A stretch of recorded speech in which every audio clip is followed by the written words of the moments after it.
Please, don't let them put me back." Those were the first words Alexander Reed heard when he broke open that steel door, and the woman lying on the cold basement floor of the Whitmore mansion was so thin, so still, that for one terrible second he thought he was already too late. He had come here to destroy this family. He never expected to find someone they had already tried to destroy first. If this story moves you, subscribe to our channel and follow along until the very end. Drop a comment and tell us what city you're watching from. I want to see how far this story travels. Alexander Reed had spent 10 years becoming someone the Whitmore family would never see coming. That was the discipline of it. That was the part nobody understood when they looked at him. Now the tailored suit, the calm voice, the way he walked into a room like he already owned it. They saw a man who had built himself into something impressive. They had no idea they were looking at a man who had built himself into a weapon. The weapon had one target: 10 years. He had given himself exactly 10 years from the night his father sat across from him at a kitchen table in a house they were 3 days from losing, and told him in a voice so quiet it barely made sound at all, "I don't know how to come back from this, son." Alexander had been 24 years old. He had watched his father's hands that had built a company from nothing. Hands that had never once stopped moving, lying flat and still on that table, like they had finally given up. His father died 8 months later. The official cause was a heart attack. Alexander knew better. A man who loses everything he spent his life building doesn't die from a weak heart. He dies from a broken one. The Whitmore family had broken it. Not with violence, not with anything so honest as that. They had done it the way powerful people always did their worst damage, quietly, legally, using the exact same systems everyone was supposed to trust. They had approached Daniel Reed's company 6 years before that kitchen table conversation with an offer that seemed generous. A partnership, resources, distribution channels that a mid-sized manufacturing firm could never access alone. Daniel Reed had believed them because he was the kind of man who still believed that a handshake meant something, that a man's word was worth more than the paper it wasn't written on. What he didn't know was that Richard Whitmore had already decided to take everything Daniel had built. The partnership was a mechanism. Every contract they offered had language buried in it that none of Daniel's lawyers caught, because Richard Whitmore had spent decades learning exactly how to bury things. When the time came, the Whitmores exercised clauses that gave them controlling interest. When Daniel fought back, they produced documents that made him look incompetent. When he went to the press, they went to the press first with a story about a struggling businessman trying to blame a generous partner for his own failures. By the time the truth might have had a chance, nobody was listening anymore. The Whitmores had made sure of that. Alexander spent the next 6 years after his father's death doing what his father never had a chance to do. He went to law school. He learned finance. He worked for 2 years inside one of the largest corporate law firms in the country, specifically so he could understand how deals like the one that destroyed his father were constructed. He was not interested in practicing law. He was interested in understanding weapons. Then he left and built his own investment firm, not because he wanted money. He already understood that money was not the goal. Money was the key. It opened doors. It gave you a seat at tables where the real conversations happened. It made people underestimate you in exactly the right ways, because wealthy people assumed that other wealthy people had too much to lose to cause real trouble. Alexander had nothing to lose. He had already lost it. By the time he walked toward the Whitmore estate outside Boston, on the night of the worst storm the city had seen in 3 years, he had spent 4 years methodically positioning himself. He had acquired 2 companies that did business with the Whitmore Hotel Group. He had cultivated relationships with 3 of Richard Whitmore's closest associates. He had built a file on the family that was at that point over 2,000 pages long. He knew which charities they funded for tax purposes. He knew which politicians they owned and which ones they merely rented. He knew about the offshore accounts, the shell companies, the network of financial arrangements so complex that it had taken Alexander 18 months just to map it completely. He knew things about the Whitmore family that the Whitmores themselves had probably forgotten they'd done. Tonight, He was going to begin using what he knew. The meeting with Richard Whitmore had taken 3 months to arrange. Richard was 67 years old, still lean, still sharp, with the kind of distinguished gray at his temples that made people on magazine covers look trustworthy. He had agreed to the meeting because one of his associates had vouched for Alexander as a serious potential investor with interests in the hospitality sector. Richard didn't know who Alexander was. That was the point. Alexander walked through the front entrance of the Whitmore estate and shook Richard Whitmore's hand. He felt nothing. That was something he had prepared for, the possibility that standing in the same room as the man who destroyed his family would make him lose control, make him say something, do something that would end everything before it began. He had spent months rehearsing this moment in his mind, and when it finally arrived, what he felt was nothing at all. Just a cold, clear focus. "Mr. Reed." Richard said, his voice carrying that particular warmth that powerful men deploy so naturally it's almost impossible to recognize as performance. "Thank you for making the trip in this weather. Terrible night." "I don't mind storms," Alexander said. Richard smiled. "Spoken like a man who knows what he wants." "I usually do," Alexander said. They moved to Richard's private study.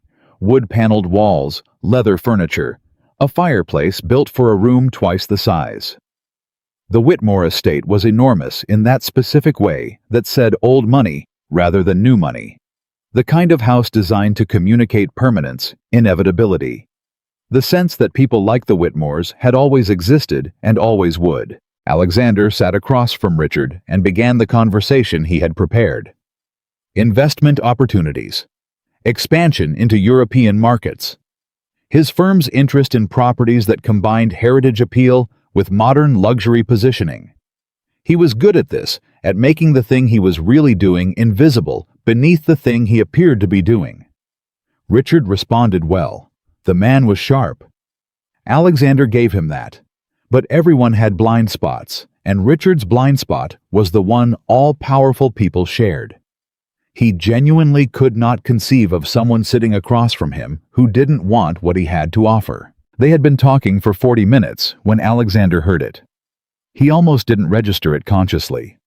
The conversation was in a rhythm, Richard making some point about operating margins in the European hotel market, and somewhere beneath the sound of Richard's voice and the rain against the windows, there was something else. 3 knocks. Faint.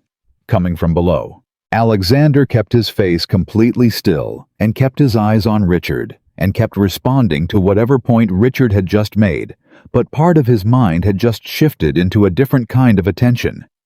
He had learned that skill in the years of building his case against the Whitmores, how to track more than one thing at once, how to appear fully present in one conversation while another part of your brain was doing something else entirely. He waited. 3 more knocks. Richard didn't react. Either he genuinely hadn't heard, or he was practiced enough at not reacting that Alexander couldn't tell the difference. Alexander set down the document he'd been referencing and reached for his water glass, taking a small sip, and said as though it was completely incidental. "Old house. Does it always make that kind of noise?" Richard's expression didn't change, not a flicker. "Pipes," he said. "Old houses are full of sounds. You get used to it." "Of course," Alexander said. But the knocking came again. 3 measured beats. A pause. 3 more. That was not a pipe. Alexander had grown up in a house built in 1940. He had heard every sound an old house made, the settling of foundations, the expansion and contraction of pipes in changing temperatures, the particular groan of wood in high wind. He had listened to those sounds for most of his childhood. He knew what they were. What he was hearing now was deliberate. Someone was making those sounds deliberately with what little strength they had, hoping that someone on the other side would hear. He kept his expression easy and open, and curious, the expression of a man mildly interested in an architectural detail, and he said, "I'm actually fascinated by historic properties, the structural character. Do you mind if I take a brief look at the lower level just to get a sense of the original construction?" Something moved across Richard Whitmore's face.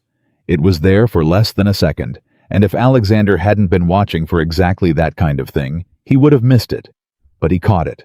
the slight tightening around the eyes, the almost imperceptible pause before Richard spoke. "There's nothing interesting down there," Richard said.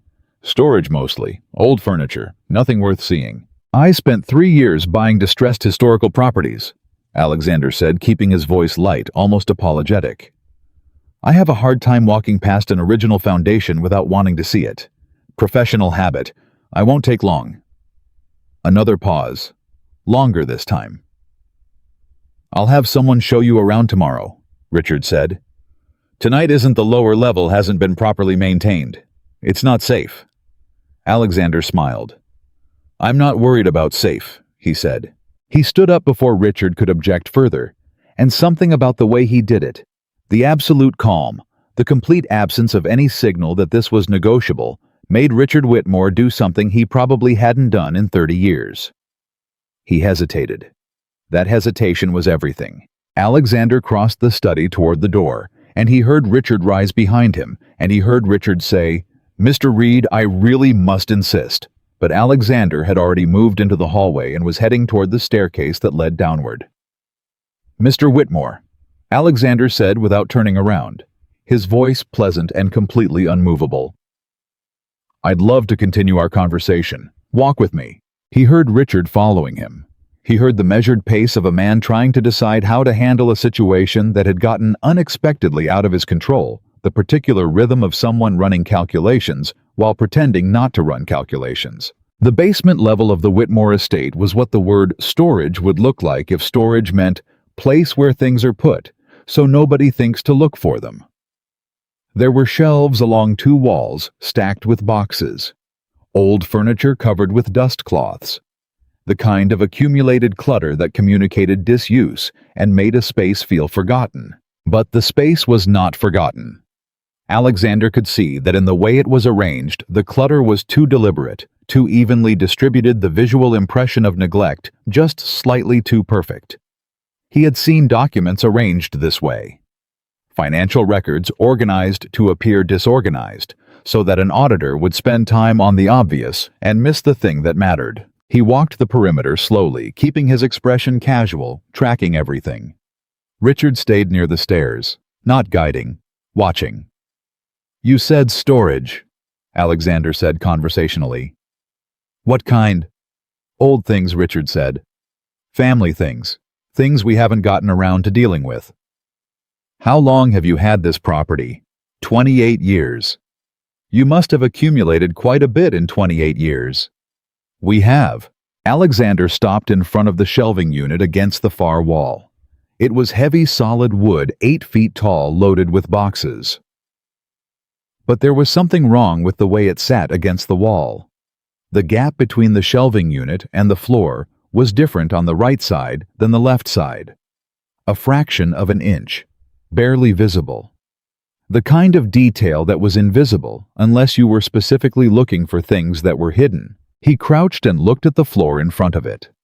The dust pattern was wrong.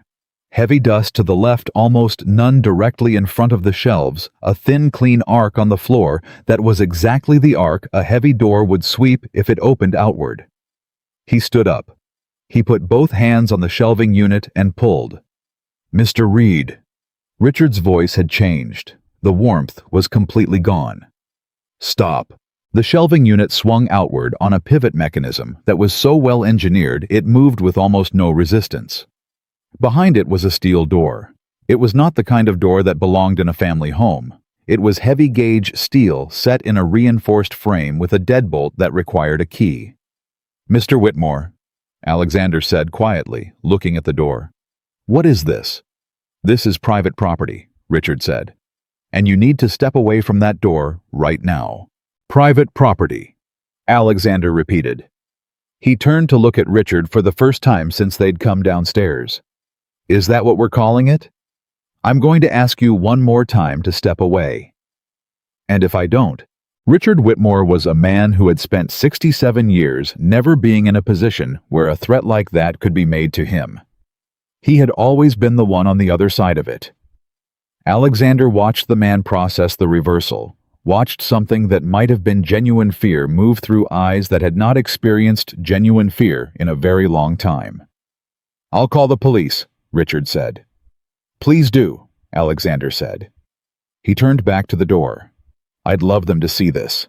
He examined the deadbolt. High quality, expensive, the kind of lock you bought when you wanted something to stay locked reliably for a long time. He was not going to pick it. He didn't have those skills. But the door frame was steel, and the wall around it was not.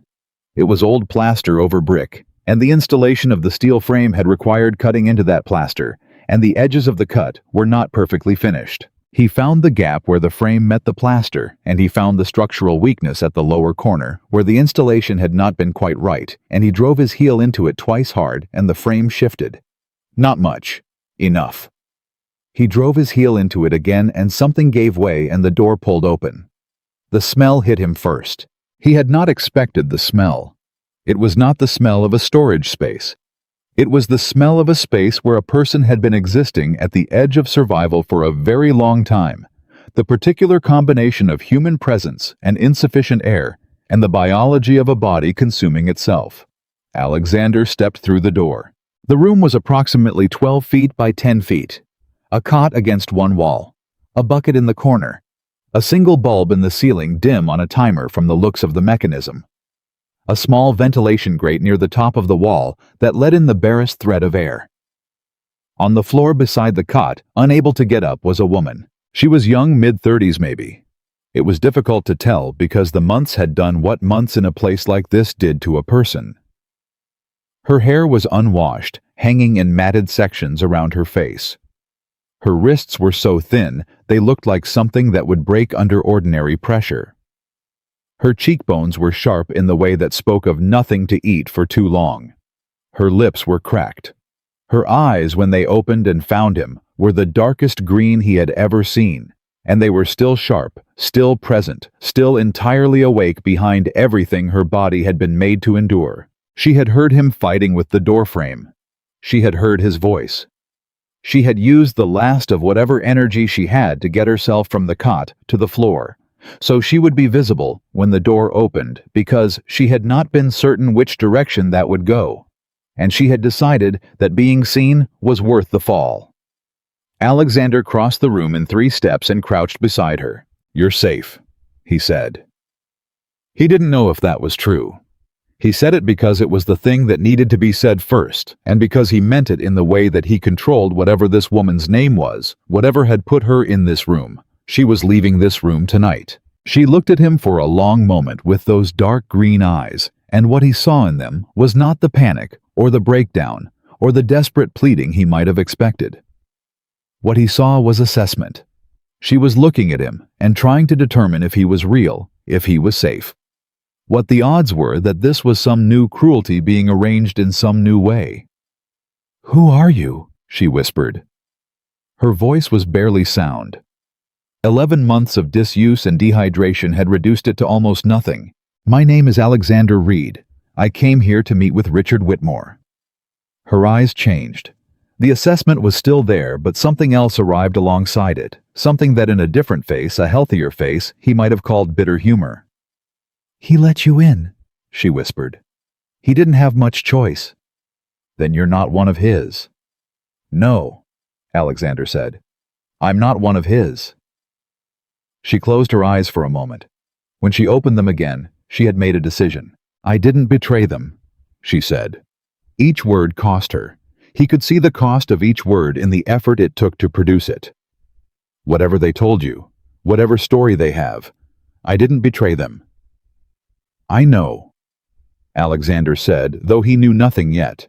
He said it because someone needed to say it to her. "Please." Her hand, weightless, found his sleeve. "Don't let them put me back." Alexander stood up. He turned to the doorway where Richard Whitmore had appeared, and the look on Richard's face was something Alexander had never seen on him before in 4 years of studying this man from a distance.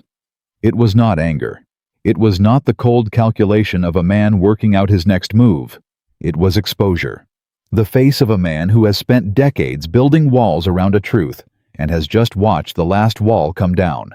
"Her name," Alexander said. His voice was steady. His voice was something built from 10 years of discipline. "What is her name?" Richard said nothing. Her name, Alexander said again, and this time the two words carried everything he had never allowed himself to say out loud. All the years of quiet fury compressed into 4 syllables. Clara, Richard said. His voice had the quality of something deflating. Her name is Clara. Clara Whitmore, Alexander said. He wasn't asking. He had recognized the shape of her face in the photographs he had studied for years. He had photographs of every member of the Whitmore family. The youngest daughter, the one who had supposedly moved to Europe for personal reasons 7 years ago, and about whom the family spoke very little when they spoke at all. Clara Whitmore, the daughter nobody talked about. The daughter who had, according to the carefully maintained Whitmore family narrative, chosen to remove herself from public life due to health issues. She was 34 years old. She had been in this room for 11 months. She weighed, Alexander estimated, somewhere between 90 and 100 pounds. "I'm going to pick you up," Alexander told her. He did not wait for permission. He did not ask if she was comfortable with it.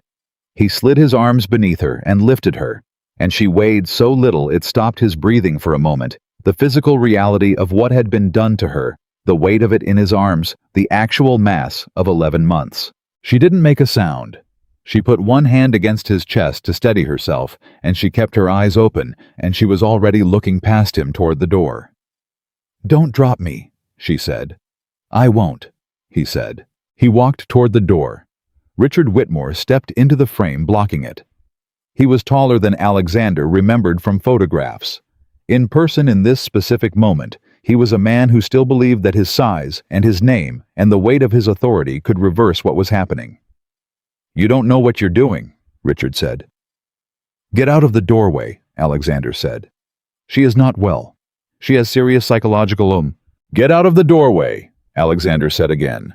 Same tone, same pace.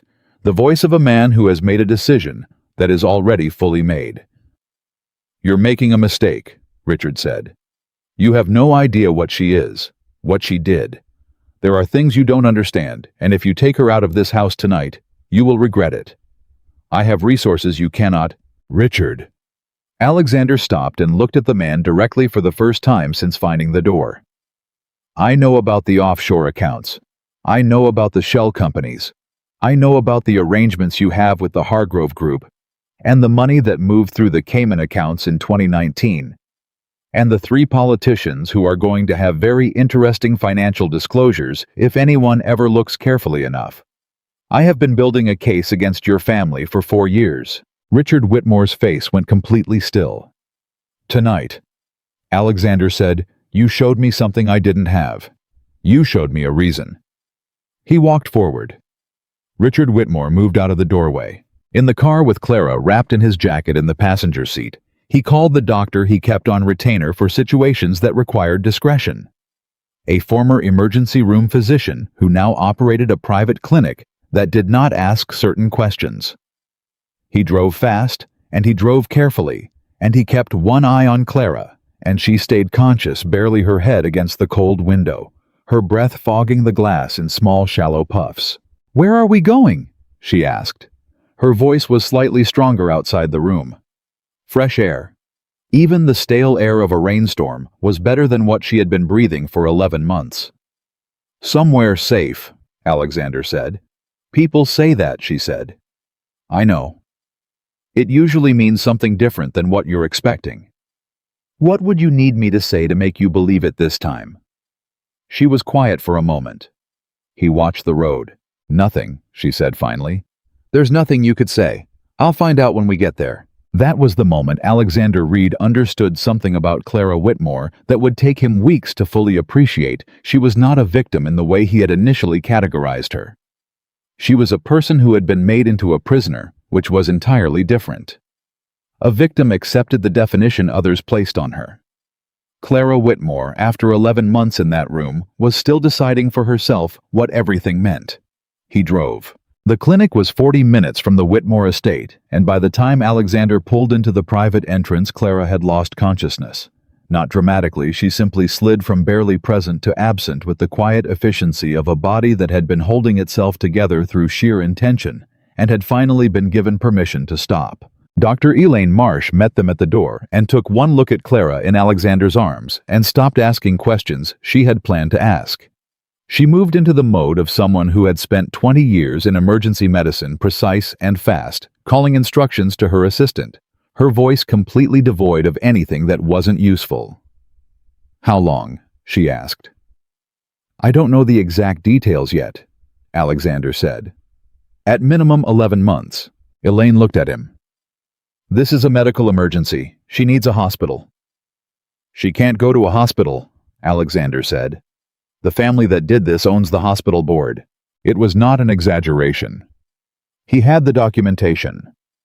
The Whitmore family's philanthropic contributions to Boston General included a wing named after Richard's late wife, and the chief of medicine had attended Richard Whitmore's Christmas party for the last 9 consecutive years. An admission at Boston General would trigger calls. The calls would reach Richard before Clara was stable, and Clara would be transferred before anyone understood what they were transferring her away from. Elaine absorbed this. "I can stabilize her here. IV fluids, nutrition, cardiac monitoring. But if she crashes?" "She won't crash," Alexander said. "You don't know that." "No," he said. "I don't."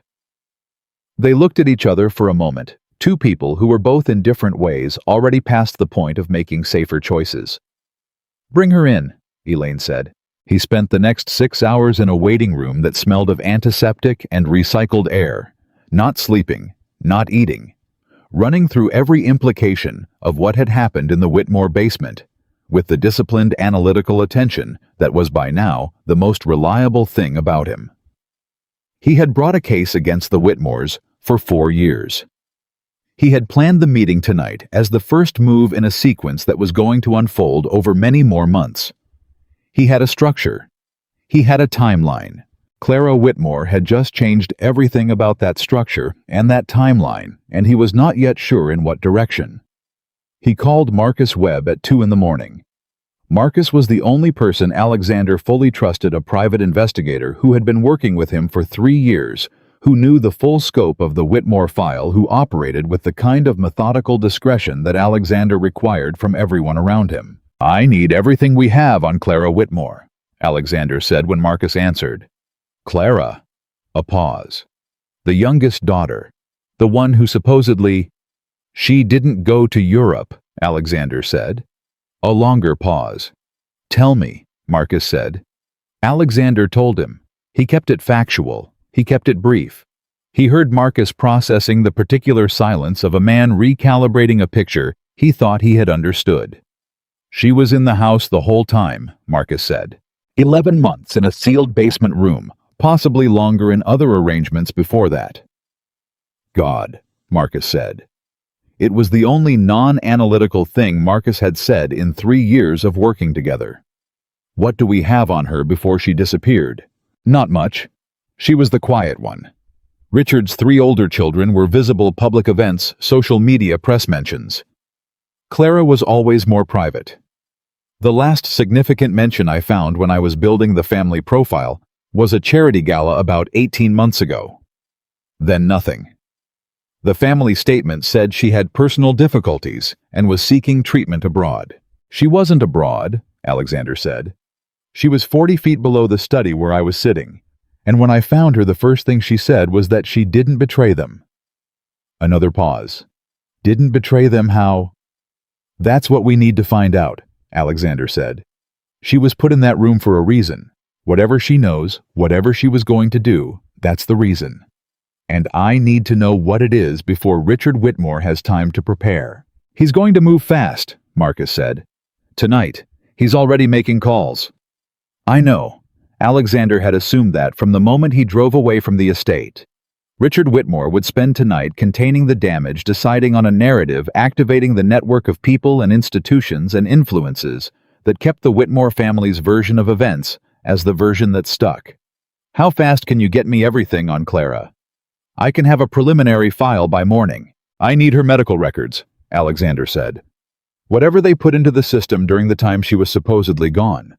They'll have created documentation, some kind of paper trail to support whatever story they told.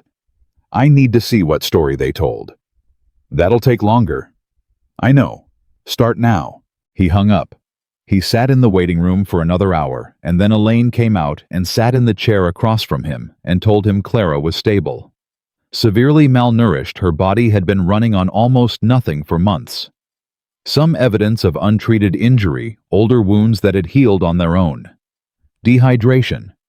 Vitamin deficiencies severe enough to affect nerve function, but nothing that couldn't be reversed with time and proper care. "She's awake," Elaine said.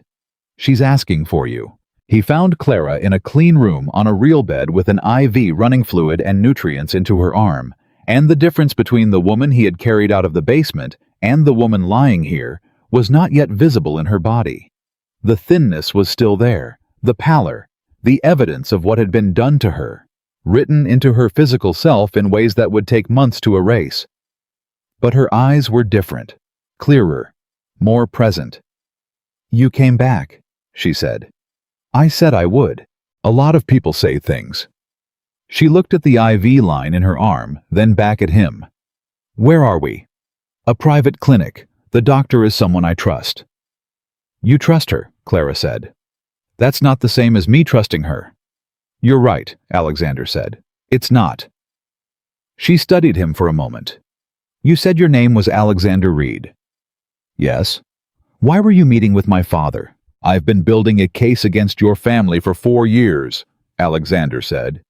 He had decided in the waiting room that he was going to tell her the truth. Not all of it tonight. She was not in a condition to receive all of it tonight, but enough of it to establish that he was not going to lie to her. She had spent 11 months in a room where everyone with power over her had lied to her. She would detect a lie the way someone returning from a dark room detected light acutely, painfully, completely. "What kind of case?" she said. "They destroyed my father," Alexander said. 6 years before you went into that room, they took his company through a manufactured partnership and made sure he had no way to fight back. He died a year later. Clara's expression shifted. Something in her eyes moved not surprise exactly, but recognition. The recognition of someone hearing a story that rhymes with one they already know. "How old were you?" she said. 24 when they destroyed him, 25 when he died." "I'm sorry," she said. "I don't want your sympathy," he said, and then immediately said, "I'm sorry. That was—" "No," she said. "I understand. You don't need me to feel sorry for you. You need something different." "Yes." "What do you need from me?" He looked at her. The woman who had been in a basement for 11 months.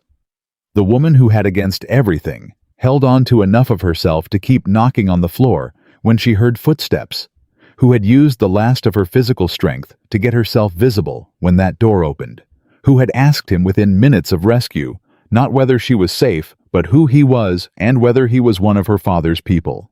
"I need to know what you were going to do," Alexander said, "before they put you in that room. You said you didn't betray them. What did you know? What were you going to do with it?"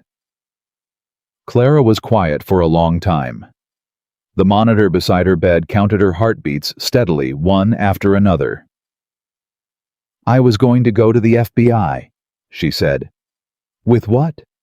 She looked at him with those dark green eyes that were— he was beginning to understand the most honest things in the room. "With everything," she said. Those 2 words sat in the room between them like something that had weight, like something you could pick up and turn over in your hands. Alexander looked at Clara Whitmore, lying in that clinic bed, with an IV in her arm, and her wrists so thin they looked like they'd been made from something other than bone, and he understood that she was not speaking loosely. She did not seem like a woman who said anything loosely. "Define everything," he said. "Sit down," she said. "You look like you're about to run somewhere, and I need you to stay still for a few minutes." He pulled the chair close to the bed and sat. He had not slept. It was past 3 in the morning. None of that mattered. "My father's company is not what it looks like," Clara said. "Most people who look at the Whitmore Group see hotels, luxury properties, charity foundations, the public-facing infrastructure of a family that worked hard and did well. That's the surface. I grew up on the surface. I believed the surface for a long time. When did you stop believing it? 4 years ago, she said. My older brother Thomas put me in charge of overseeing the quarterly financial reconciliations for the hotel division. I think he did it because he wanted someone he could trust, and I had the accounting background, and he thought it would be routine work. Cross-checking invoices, verifying vendor payments, making sure the numbers matched the ledgers. She paused, and something crossed her face, the memory of a specific moment, the moment a person first sees through a wall they didn't know was there. They mostly matched. That was the thing. 96–97% of everything was exactly what it appeared to be. Ordinary business. Hotels cost money to run. Vendors get paid. Staff salaries move through payroll. Completely normal. But not all of it, Alexander said. There were payments I couldn't trace. Not large ones, that was the design of it. Nothing large enough to trigger automatic flags. Amounts between $8,000 and $40,000 paid out to vendor accounts I couldn't match to any actual vendor in the system. When I pulled the vendor registration files, the companies existed on paper. Business licenses, tax identification numbers, everything in order. But when I tried to call them, the numbers didn't connect. When I looked up their registered addresses, they were mail forwarding services. One was a parking garage. Shell companies, Alexander said. Shell companies, she confirmed. Dozens of them distributed across the vendor payment system in a pattern that was designed to look like normal operational costs. Maintenance, consulting, equipment leasing. The descriptions were mundane enough that anyone doing a quick review would see them and move on. I only caught it because I was doing a full reconciliation, which apparently nobody had done carefully in 8 years, and I had enough time to actually look at what I was approving. How much total? Over the 3 years of records I could access directly, somewhere between $4 and $6 million, depending on which subsidiary accounts I was counting. But those were just the records I could reach. I was in the hotel division. The Whitmore Group has 7 other divisions: real estate development, private equity, foundation assets. If the pattern extended across all of them at the same density, and I had every reason to think it did, it could be 40–50 million, Alexander said. At minimum, Clara said. Possibly much more. The foundation assets, especially the charitable organization, has almost no external oversight because of how my father structured the board. They could be moving money through it in ways that would be invisible to anyone who wasn't specifically looking. Alexander felt something sharpen inside him. This was what he had been building toward for 4 years, not just evidence of financial misconduct, which he already had in pieces, but the architecture of it, the scale of it, a witness who had been inside the operation and could explain how the machine worked. The difference between what he had and what Clara was describing was the difference between a photograph of the outside of a building and a blueprint of everything inside. "What did you do when you found it?" he said. "I made copies," she said. "That was the first thing. Before I said anything to anyone, I made copies of everything I had access to. I wasn't certain yet what I was looking at, but I was certain enough that I wanted to protect the evidence before I started asking questions." She shifted slightly on the bed, adjusting herself against the pillow, with the careful movements of someone relearning what her body could do. "Then I made a mistake. You told someone." "I told Thomas," she said. The name came out flat, without emotion, which was itself a kind of emotion. "He's my brother. I trusted him more than anyone else in the family. I thought if anyone would want to know the truth about what our father had built, it would be Thomas. He was always the one who cared about the company's reputation. He talked about legacy. He talked about what the Whitmore name meant." "What did he say?"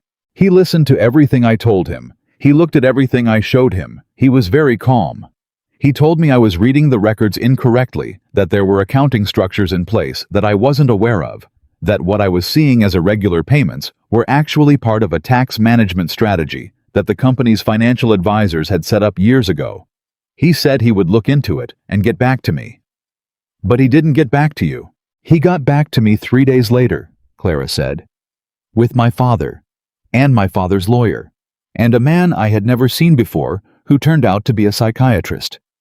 They sat me down in my father's study, and they told me that they were concerned about me, that I had been showing signs of instability for some time, that my work had been suffering, that people around me had noticed things. She stopped. Her jaw tightened. There were documents. A letter from a doctor I had apparently visited 3 months earlier, which I had not done. Notes from that appointment describing symptoms I had apparently reported which I had not reported. A prior history that someone had built for me carefully in the time between when I told Thomas and when the three of them sat down in that room with me. The room was very quiet. "They created a psychiatric history for you," Alexander said. "It took Thomas 3 days to build it," Clara said. "Which tells me it wasn't the first time they'd done something like it, because you don't build that kind of documentation in 3 days unless you know exactly what you're doing and who to call." Alexander thought about the 2,000 pages in his file. He thought about the things he had documented about the Whitmore family's methods over 4 years of careful research. He had known they were ruthless. He had known they were thorough. But the image of Thomas Whitmore spending 3 days constructing a false psychiatric record for his own sister, while that sister was sitting in her apartment, assuming her brother was investigating the concerns she'd raised. That image did something to his understanding of who these people were, that all of his research had not fully done. "What happened next?" he said. "They told me they had arranged for me to receive inpatient treatment," Clara said. "They said it was voluntary. They said they would support me through everything. They said the company would be there for me when I was better." The flat quality in her voice had deepened. She was not reliving this. She was reporting it with the careful distance of someone who had spent 11 months deciding how to tell this story when the moment arrived. "And I told them that I knew exactly what they were doing, and that I had made copies of everything, and that if I disappeared, or was institutionalized, or anything happened to me, those copies would go to the FBI within 72 hours. Alexander leaned forward slightly. "You had a contingency." "I had 3 contingencies," she said. 3 separate copies of the financial records I had documented. 3 separate people who had instructions to send them to federal investigators if I didn't contact them within a specific window. She paused. "They didn't believe me." "Why not?" "Because I'm the youngest. Because I'm the quiet one. Because I had spent my entire life inside a family where my father was the sun that everyone else orbited, and nobody, including Thomas, apparently could quite believe that the quiet one had thought several moves ahead of them." Something moved across her face that was not quite a smile, but occupied the same space a smile would. "They thought I was bluffing.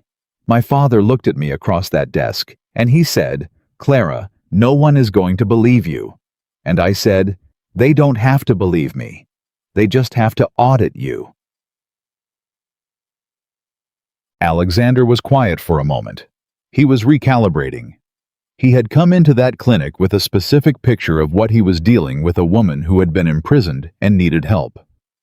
What he was discovering was something considerably more complicated. A woman who had been imprisoned because she was dangerous. A woman who had known she was dangerous. A woman who had, even in that room, even after everything, held on to the knowledge of what she knew and what she had prepared. "The contingency didn't work," he said, "or you wouldn't have been in that room." "The contingency bought me time," Clara said. "About 3 months.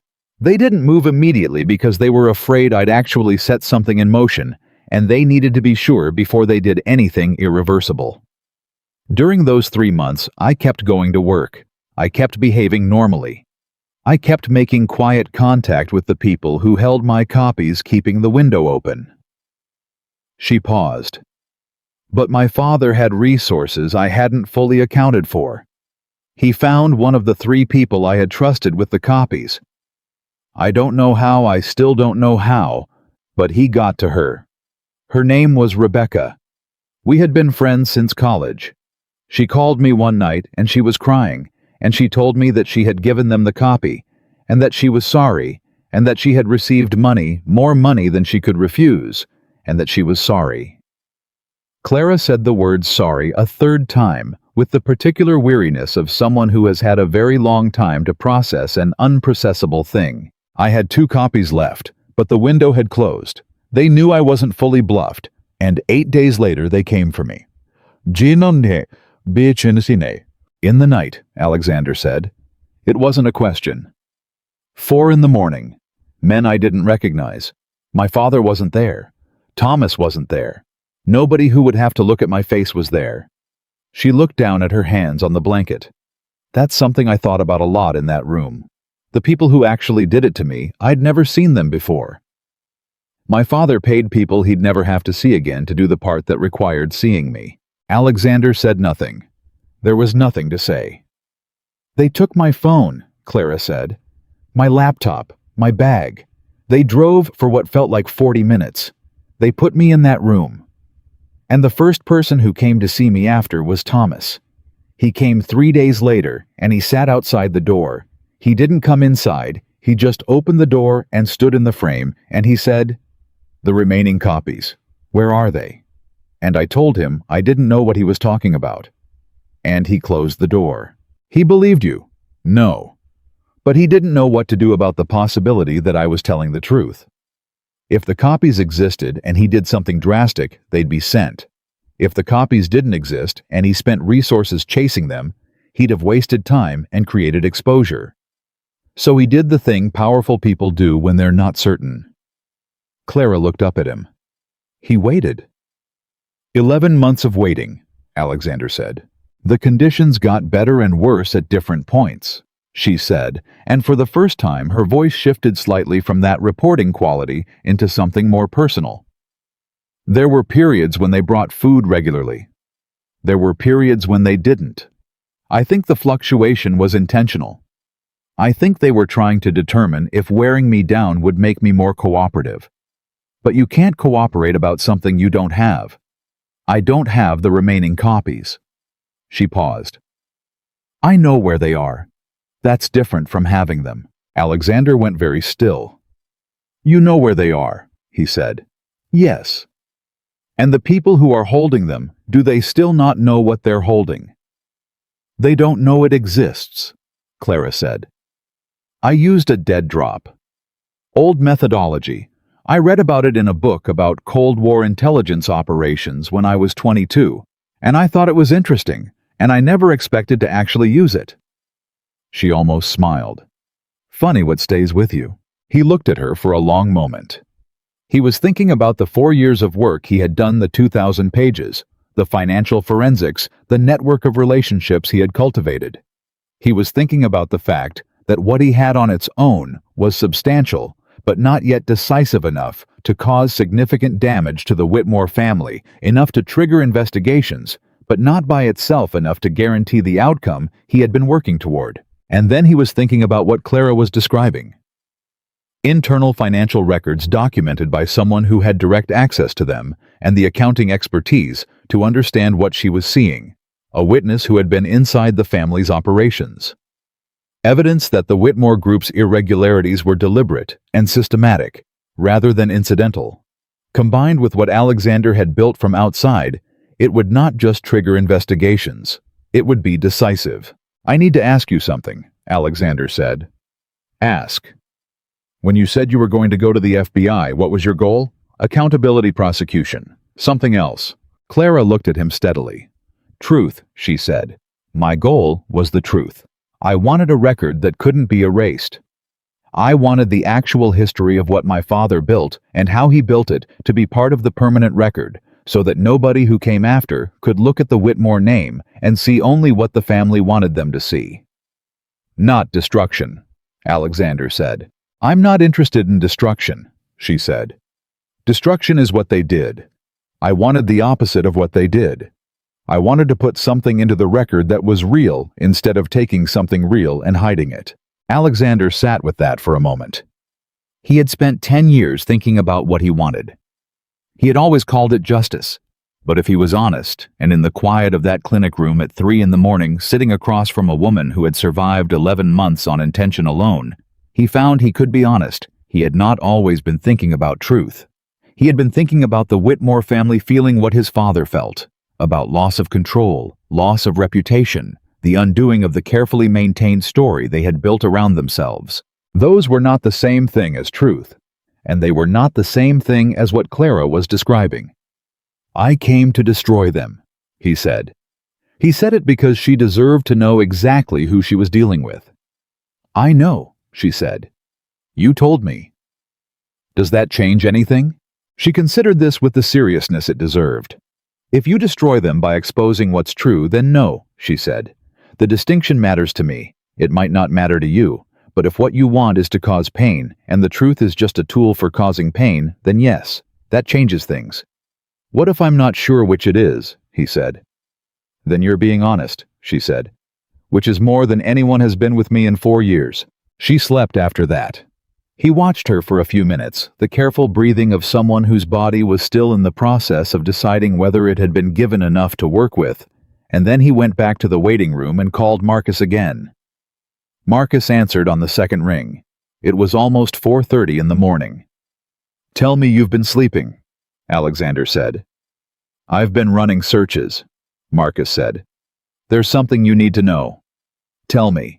The financial irregularities you've been tracking in the Whitmore accounts, I've been cross-referencing them against the pattern Clara would have seen in the hotel division reconciliations based on what I can reconstruct from the outside. And I found something in our own file that I had logged and moved past 2 years ago without fully understanding what it meant. What did you find? A name, Marcus said. An advisor who appears in the Whitmore Financial Network in a consulting capacity going back 9 years. Someone who would have the expertise to design the kind of layered shell company structure Clara is describing, someone with the specific background in tax law and offshore financial architecture to build something that sophisticated. Who? Alexander said. A pause. His name is David Kern, Marcus said. The name hit Alexander like a physical impact.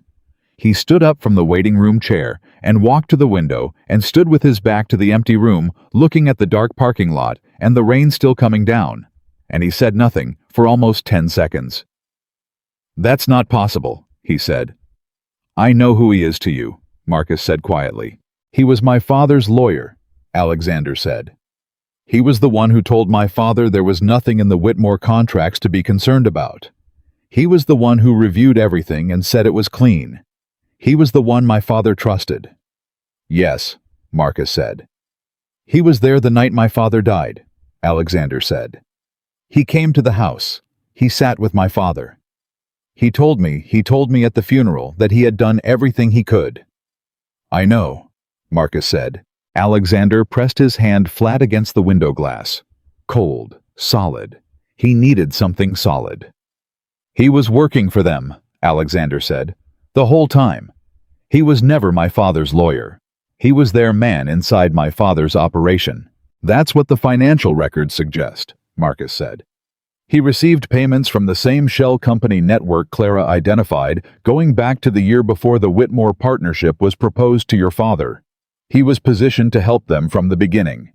The partnership offered the contracts your father trusted. They were designed by someone who knew exactly what your father had, what he would accept, and where his blind spots were. Kern gave them everything they needed. Alexander did not say anything for a long time. He was standing at a window at 4:30 in the morning in a private clinic outside Boston, and everything he had understood about the story of his father's destruction had just shifted. The betrayal was not just the Whitmore family. The betrayal was someone his father had looked in the eye and called a friend. Someone who had sat at his father's table and eaten his father's food and received his father's trust and sold it. Does Clara know about Kern? He said. I don't know, Marcus said. His name appears in records she would have had access to, but she might not have made the connection to your family. The payments to him from the Whitmore side would read as normal consulting fees without context. I need that documentation, Alexander said. Everything connecting Kern to the Whitmore accounts, everything showing the timeline, everything that puts him in that position before the partnership was ever offered to my father. I need it documented, I need it sourced, and I need it in a form that can be independently verified. That's going to take a few days. You have 48 hours, Alexander said. He turned away from the window and walked back to the chair and sat down. And he sat there for the rest of the night without sleeping, because there was nothing left inside him that could sleep. And he thought about his father, and he thought about David Kern, and he thought about a woman in a room who had spent 11 months holding on to evidence she had been willing to die for. He had come here wanting to destroy the Whitmore family. He was now beginning to understand that the Whitmore family was only part of what needed to be answered for. By morning, Clara was stronger. Not dramatically, the damage of 11 months didn't reverse in a night, but her color was better, her voice was more present. And when Elaine came in to check her vitals, Clara asked coherent questions about the IV composition and the nutritional protocol and the projected timeline for recovery that made Elaine raise her eyebrows slightly and say, "You have a medical background." "Accounting," Clara said. "But I read a lot in that room. I had books for the first 4 months. Then they took the books." Elaine looked at Alexander over Clara's head. He saw the look. He had been seeing that look from people since he was 25 years old, the particular expression of someone encountering a situation that was worse than they had been prepared for. "She needs at least 2 weeks of monitored recovery before she does anything physically demanding," Elaine told him. "I'm in the room," Clara said. "You can tell me directly." 2 weeks minimum, Elaine said without missing a beat, shifting her gaze to Clara. "Your heart rate is irregular. Your electrolytes are significantly depleted. Your body has been in a state of sustained stress for an extended period, and it needs time to recalibrate. Do you understand what I'm telling you?" "Yes," Clara said. "Can I have a phone?" "No," Elaine said. "I need to make one call." "In 48 hours," Elaine said. "After we know your cardiac rhythm is stable." Clara looked like she wanted to argue. She looked at Elaine's expression and understood that Elaine was not the kind of person whose medical judgment bent to inconvenience. 48 hours, Clara said. When Elaine left the room, Clara looked at Alexander. "The 2 remaining copies," she said. "I need you to understand something about them. Tell me, one of them is in a location that's straightforward, a storage unit outside Providence registered to a name that doesn't connect to me. The key to the unit is in a place I can describe to you precisely, and you can retrieve it today. And the second," she hesitated. For the first time since he had found her, he saw genuine uncertainty cross her face, not the calculating uncertainty of someone deciding how much to reveal, but the honest uncertainty of someone dealing with a complication they hadn't resolved. "The second copy is in my father's house," she said. Alexander looked at her. "In the house," he repeated. "I hid it there before they took me," she said. "I had access to the house. I lived there part of the year. There was a place I knew they wouldn't look because it required knowing something about the house that nobody else in the family knew. A structural detail from the original 1890 construction that I found in the architectural records when I was 16 and never told anyone about, because I used it as a hiding place when I was a teenager and the habit stuck." She paused. "I didn't intend for the second copy to end up there. I was going to move it, but they came for me before I had the chance. So we have 1 copy we can retrieve today," Alexander said, "and 1 copy sitting inside a heavily monitored estate belonging to a man who now knows someone is coming for him." "Yes," Clara said. "We don't necessarily need the second copy," Alexander said. "1 set of internal records combined with what I've been building externally for 4 years. You need the second copy," Clara said. "The first copy is the financial records from the hotel division. The second copy contains something different. When I realized what I was looking at, and I knew I needed to protect as much as possible, I didn't only copy the financial irregularities. I copied the correspondence." "What correspondence?" "My father has kept handwritten journals for 20 years, she said. "He doesn't trust digital records for his personal communications. He writes by hand. He has 14 journals in a locked cabinet in his study, and I was the only person in the family he ever showed them to because I was the one he trusted most before all of this." She said that without obvious emotion, but he heard what was underneath it. The particular wound of betrayal by the person you were closest to. The second copy contains photographs of relevant passages from those journals. Not all 14 volumes, I didn't have time. But 2 specific ones covering the period when the partnership with your father was being arranged. She looked at him directly. "Your father is in those journals, Alexander. By name." The plan to take his company. The specific instructions given to the person who was acting as your father's lawyer while working for my father. The room went very quiet. Kern, Alexander said. Something shifted in Clara's expression. You know about David Kern? I found out last night, he said. She studied him. She was looking for the thing she had been looking for the first time she saw him. The question of who this man was, what he was made of, whether the thing driving him was the thing he said it was. Your father trusted him, she said. Yes, it's in the journals, she said. What my father thought of yours, what he thought of Kern's usefulness, how he described what was being done. She paused. I want you to understand that reading those pages was the moment I decided I couldn't stay silent. Not the financial records, not the illegal payments. Those were crimes. But what was in those journals was something more than crime. It was the private record of a man describing other human beings as things to be used and discarded and writing it all down because he never believed anyone who mattered would ever read it. Alexander stood up. He stood because he could not sit still in that moment, and he did not want Clara to see the full extent of what was happening inside him, because what was happening inside him was not something he was fully in control of, and he was not a man who tolerated being out of control of himself. He walked to the window. He stood there for a moment. He came back and sat down. I'm going to get the first copy today, he said. The Providence storage unit. Tell me where the key is. She told him. A coffee shop 2 blocks from her old apartment. A loose baseboard panel in the single-stall bathroom. She described the location with the precision of someone who had rehearsed the description in her mind for 11 months in case the chance to say it ever arrived. The second copy, he said. Getting it out of the Whitmore estate is going to require planning. Your father is going to have people watching that house now. He's going to have lawyers working through the night. He's going to be managing the story about you when he realizes he can't manage it quietly. He's going to go public first. I know, Clara said. He'll call me unstable. He'll call you a kidnapper. He'll move fast because fast is the only move he has left. She paused. There's something else. Tell me. My sister, she said. Not Thomas. My older sister Margaret. She doesn't know I was in that room. I'm certain of it. Margaret is many things, but she doesn't have the capacity to know that and keep living normally. She has 2 children. She goes to church. She volunteers at the same hospital foundation she's volunteered at since she was 25. She is not the person who would put her sister in a basement. You think she can help?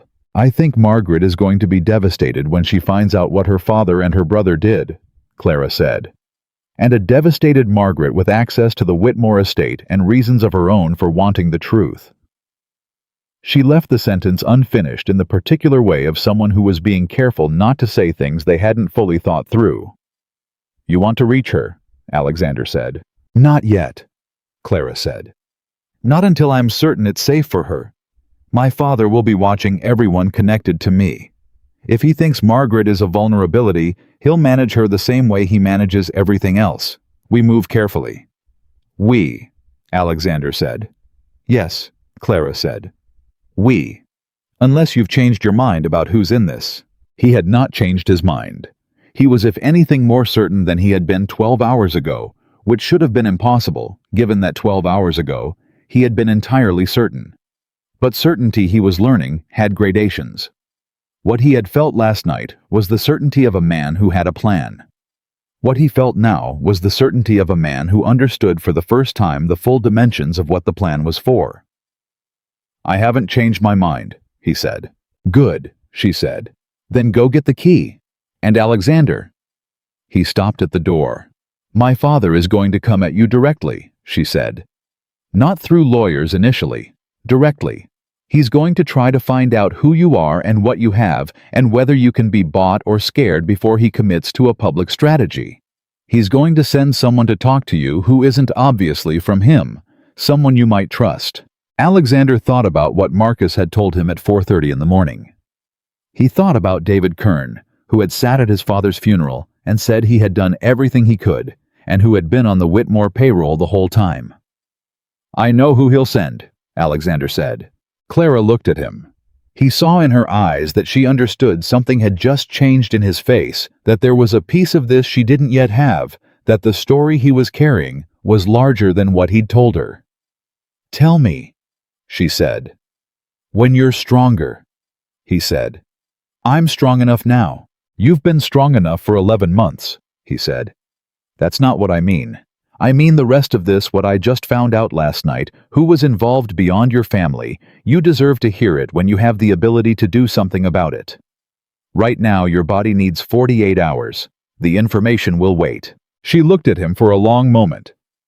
He could see her weighing the argument, whether he was right, whether she trusted his judgment enough to accept the delay, whether the instinct to know everything immediately was more valuable than the practical reality of what Elaine had told her about her cardiac rhythm. 48 hours, she said finally. "Yes. And then you tell me everything." "Everything," he said. He left the room. He walked through the clinic corridor and out into the morning, and the rain had finally stopped, and the sky was the particular flat gray of a Boston morning after a storm. And he stood for a moment in the quiet of it. He had a key to retrieve. He had 48 hours to prepare for a conversation he had been building toward for 10 years. He had a man named David Kern, who was about to discover that the quiet one, not Clara this time, but Alexander Reed, had also been thinking several moves ahead. He got in his car and drove toward Providence, and for the first time in 10 years of carefully maintained cold clarity, he felt something in his chest that was not anger, and was not grief, and was not the clean, hard purpose of a man with a plan. He felt it, and he did not yet have a name for it, and he drove. The key was exactly where Clara said it would be. Alexander found it behind the loose baseboard panel in the coffee shop bathroom, 2 blocks from Clara's old apartment, a small silver key on a plain ring. Unremarkable, the kind of key that could belong to anything. He held it in his palm for a moment, and thought about Clara hiding it there, moving through her ordinary life, while knowing that everything was collapsing around her, building contingencies with the quiet precision of someone who had accepted that she was running out of time, but refused to run out of options. He drove to Providence. The storage unit was registered under the name Patricia Hollis, which meant nothing to anyone who didn't know that Patricia Hollis was the name of Clara's 3rd-grade teacher, the one Clara had mentioned in passing 11 months before she disappeared in an interview she gave to a small Boston arts magazine about her work with a literacy foundation. Alexander had read that interview twice in the years he was building his Whitmore file. He had not understood its significance then. He understood it now.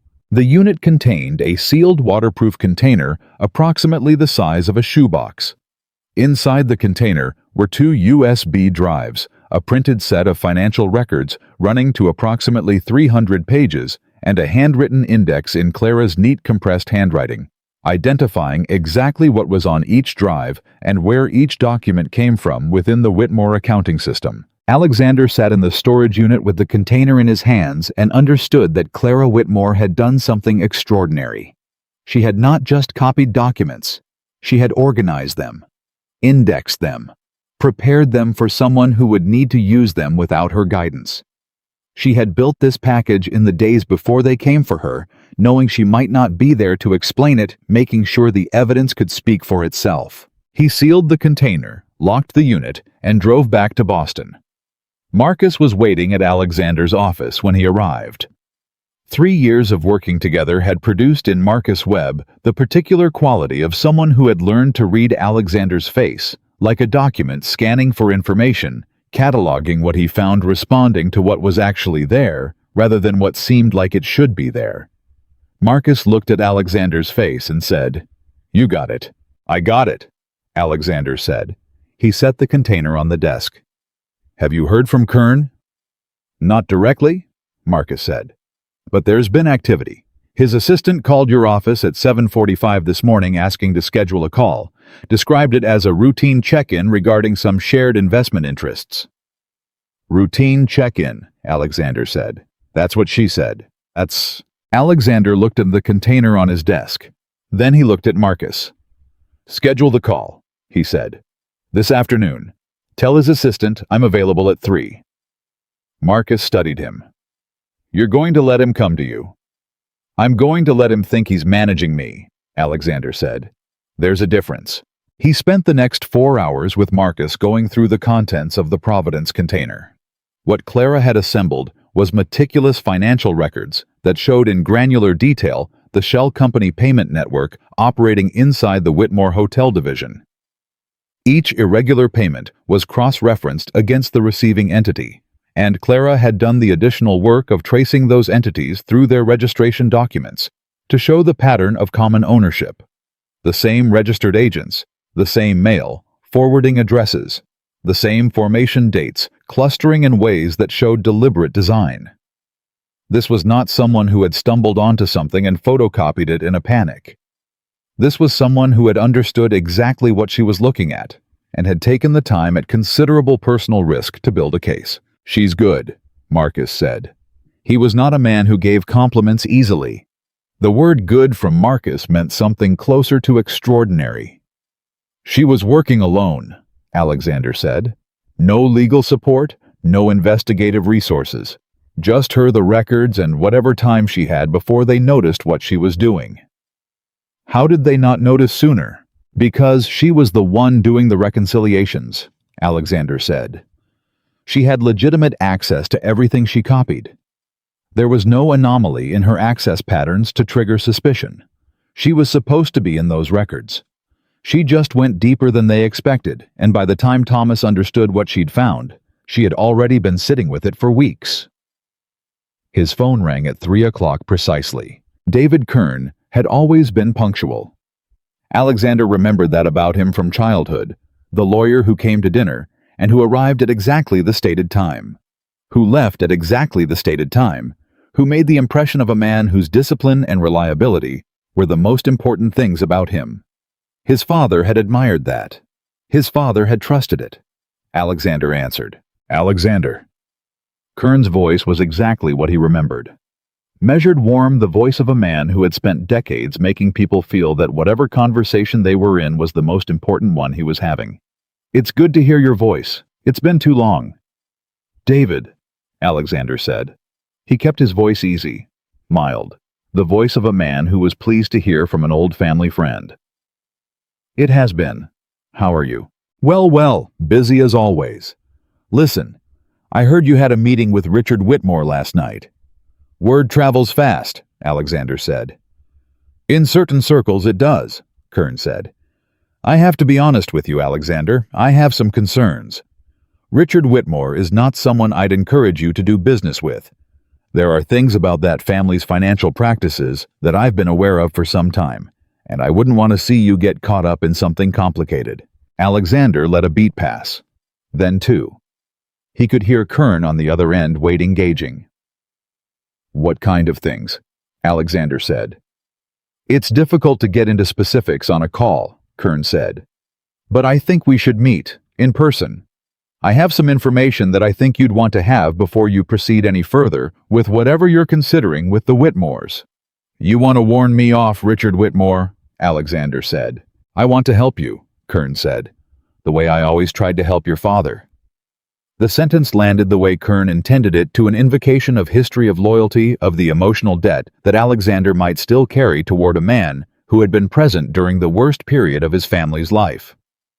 What Kern didn't know was that Alexander had spent the night processing exactly what that history actually meant, and the debt had converted into something else entirely. "I appreciate that, David," Alexander said. "Why don't you come to my office? I'm here this afternoon." Another brief pause. "I'll be there at 5, Kern said. Alexander hung up. He looked at Marcus across the desk. "He's coming in person," Marcus said. "He needs to see my face," Alexander said. "He needs to assess how much I know and whether I can be redirected. He'll have talking points prepared. He'll position himself as someone trying to protect me from the Whitmores, which lets him gather information about what I found last night while appearing to be on my side." "Classic," Marcus said. "He's been doing it for 30 years, Alexander said. "He's very good at it. My father thought he was one of the most trustworthy people he knew." Marcus was quiet for a moment. "How do you want to play it?" "Carefully," Alexander said. "I want to know what story Richard has decided on." Kern is going to come in here with the version of events that Richard wants me to believe. I need to hear that version completely before I show any of my cards. At the clinic, meanwhile, Clara was doing what Clara did when she was confined and couldn't act. She was thinking. Elaine had given her a legal pad and a pen. She had asked for a laptop, and Elaine had said absolutely not. Not until the cardiac monitor showed 2 consecutive normal rhythm cycles, and she had been writing for 3 hours when Alexander arrived in the late afternoon. "The first copy," she said before he had fully entered the room. "Safe," he said. "At my office. Marcus has been through it." She let out a breath. It was the most visibly relieved he had seen her. Her hand, which had been holding the pen, relaxed. "You're writing," he said. "Organizing," she corrected. "I've been in that room for 11 months with nothing to do but think. I know every piece of what I documented better than I know my own face. I've been writing it out, the full structure of the shell company network, as I understood it, the timeline of when the payments began in relation to specific business events, the names I recognized in the vendor registrations." She held up the legal pad. "This is probably redundant with what's on the drives, but redundancy is what kept me alive." He sat down. He told her about Kern's call. He watched her face as he described the conversation, and he saw her processing it the same way she processed everything, steadily, without visible alarm, cataloging the information and its implications. "He's going to try to find out if you took me," she said. "He already knows I took you," Alexander said. "Your father knows. The question Kern is coming to answer is what I'm planning to do, and whether I can be neutralized before I do it. My father will have offered Kern something significant to handle this," she said. "Kern doesn't do anything without sufficient incentive. Whatever he's offering you, information protection, an alliance against the Whitmores, it's designed to get you to tell him what you have and then disappear. And once you've told him what you have, he reports back to my father, and my father knows exactly what he's dealing with." "I know," Alexander said. "Don't let him leave without understanding one thing," Clara said. "What? That you know who he is," she said. "Not everything, don't show everything, but enough that he knows the frame of the game has changed, that he's not managing someone who thinks he's an ally. Because if Kern leaves that office believing he still has the advantage, he is going to move against you in ways that are difficult to see coming." "He's going to move against me regardless," Alexander said. "There's a difference between someone who moves against you because they're afraid and someone who moves against you because they believe they can win quietly," Clara said. "Afraid people make mistakes. People who think they can win quietly are much more dangerous." Alexander looked at her. He had been surrounded by advisors, analysts, and legal strategists for 4 years, and he had never once received advice that was sharper or more practically useful than what this woman was delivering from a clinic bed, still underweight, still recovering, still processing 11 months of everything. "What are you writing beyond the financial structure?" he said, nodding at the legal pad. She met his eyes. "I'm writing a statement," she said. "Everything I observed, everything I documented, the full account of what was done to me and why. In my own words, dated and signed." She paused. "Whatever happens next, I want there to be a record in my voice, not in legal language, not mediated by someone else's framing. My voice, my account, the truth as I experienced it. That statement is going to matter enormously," Alexander said. "I know," she said. "That's why I'm writing it now while I can still remember every detail precisely. Because the longer this goes on, the more other people's versions of events are going to try to overwrite mine." Kern arrived at Alexander's office at 5 o'clock. He was 61 years old, still trim with silver hair that he kept short, and a handshake that communicated confidence without aggression, the handshake of a man who wanted you to feel safe the moment you made physical contact with him. Alexander had shaken that hand at his father's funeral. He shook it again now, and felt the same cold clarity he had felt shaking Richard Whitmore's hand the night before. "Alexander," Kern said, looking around the office with the appraising eyes of a man cataloging everything. "You've done well for yourself. Your father would be very proud." "Sit down, David," Alexander said. They sat. Kern accepted coffee from Marcus and declined anything else, and settled into the chair with the ease of a man who was entirely comfortable or wanted to appear entirely comfortable, and began. He was skilled. Alexander gave him that. Kern had spent 30 years making complicated things seem simple, and simple things seem complicated when it served his purposes, and watching him construct his version of events in real time was like watching a craftsman work. He positioned himself as someone who had been concerned about the Whitmore family's ethics for years. He described irregularities he claimed to have observed from a distance. He expressed worry about Alexander's involvement with a family whose practices didn't bear scrutiny. The entire performance was designed to accomplish three things simultaneously: establish Kern as an ally, gather information about what Alexander had found the night before, and redirect Alexander's focus away from anything that might expose Kern's own role. Alexander listened to all of it without interrupting. When Kern finished, he leaned slightly forward with the expression of a man waiting to be trusted with something, and he said, "I want to help you, Alexander.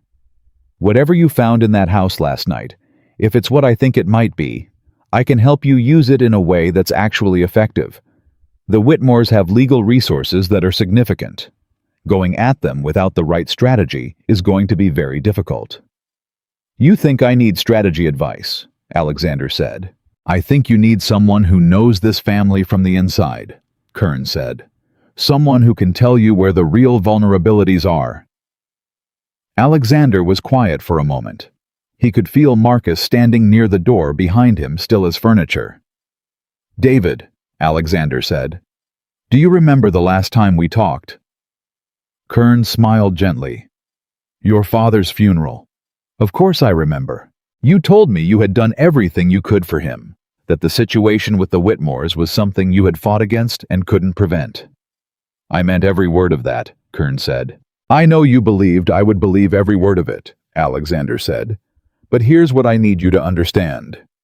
He reached into the folder on his desk, not the Providence material, just one page, a single document that Marcus had prepared the night before, and he slid it across the desk toward Kern. "That's a payment record.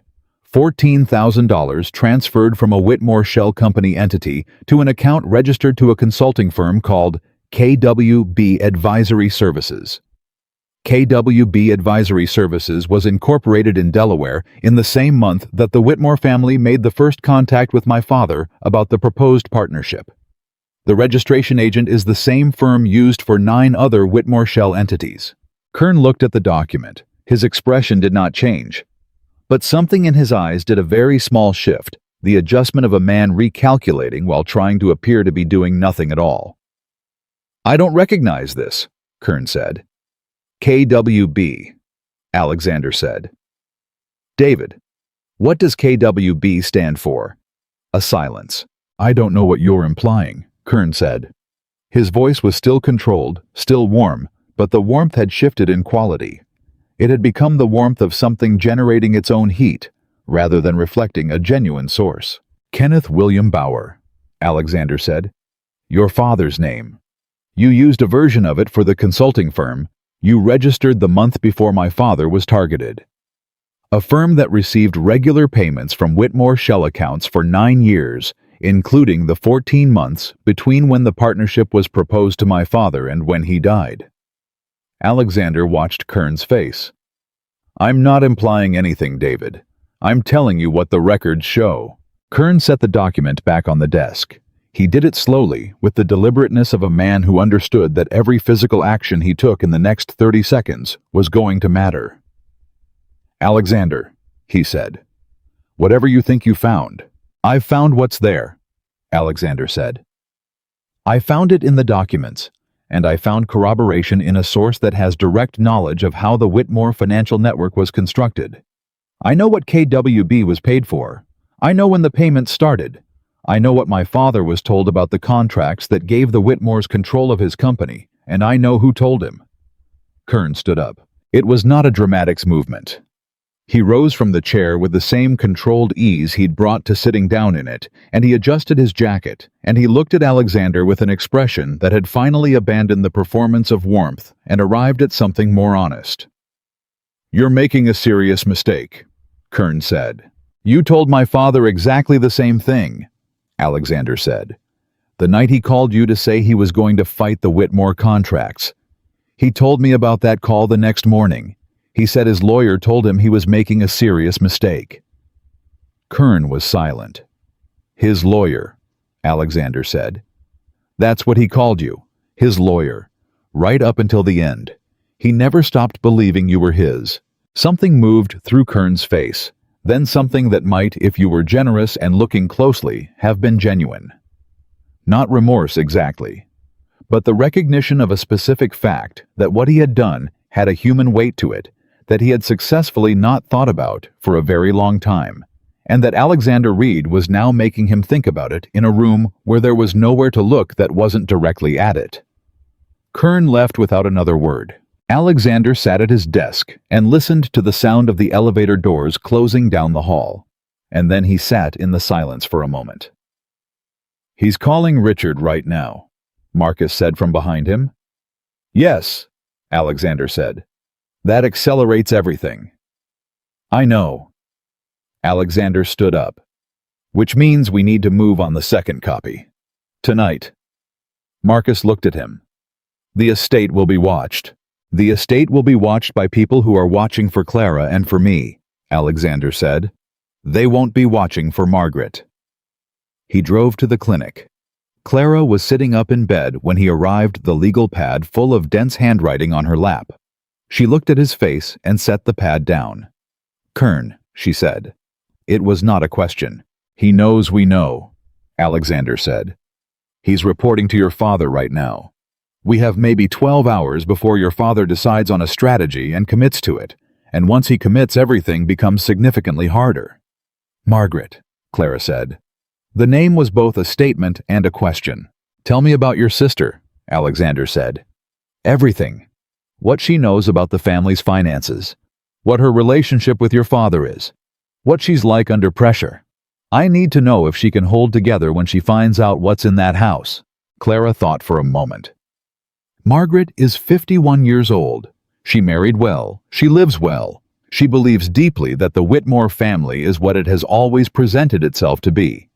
She has spent her life maintaining that belief because the alternative would require her to take apart everything she's built on top of it." She paused. "She's also the most honest person in the family. Not the most perceptive. Not the most courageous. But if you put the truth directly in front of Margaret, she is constitutionally incapable of looking away from it. It would destroy her, and she would still look. Can she get into the house without triggering concern?" "She has a key," Clara said. "She visits regularly. Her coming to the house tomorrow morning would be normal." "Does she know you're missing?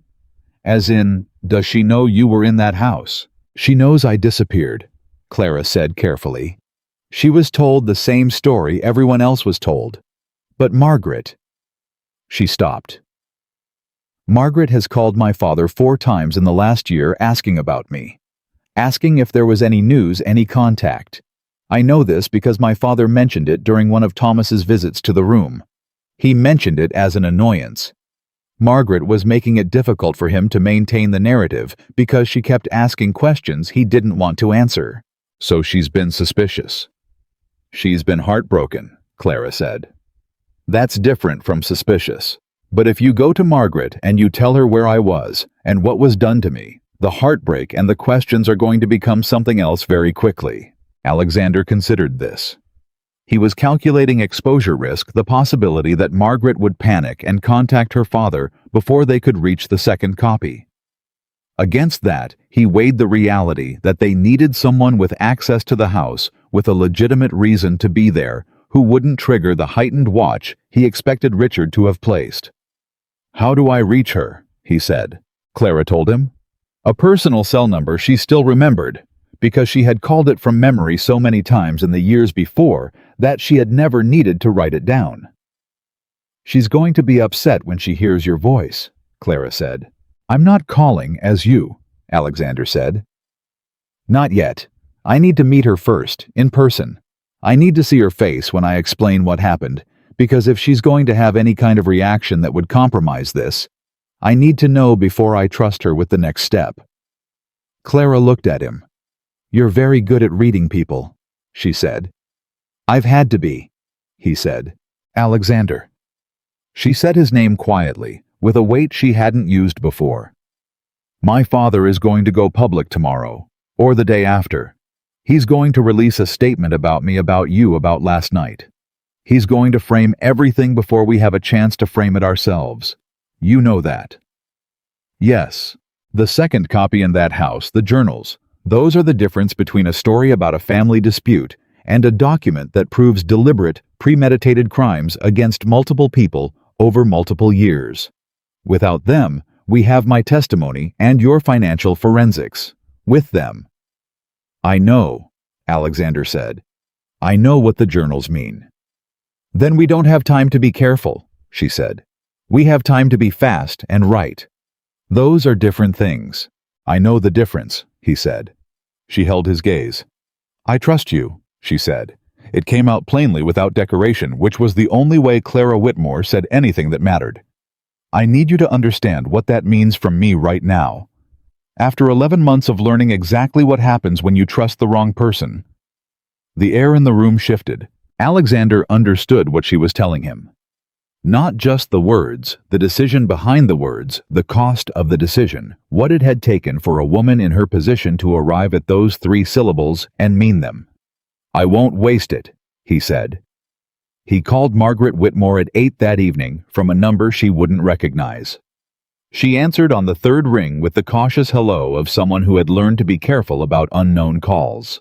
Mrs. Calloway, Alexander said, using her married name. My name is Alexander Reed.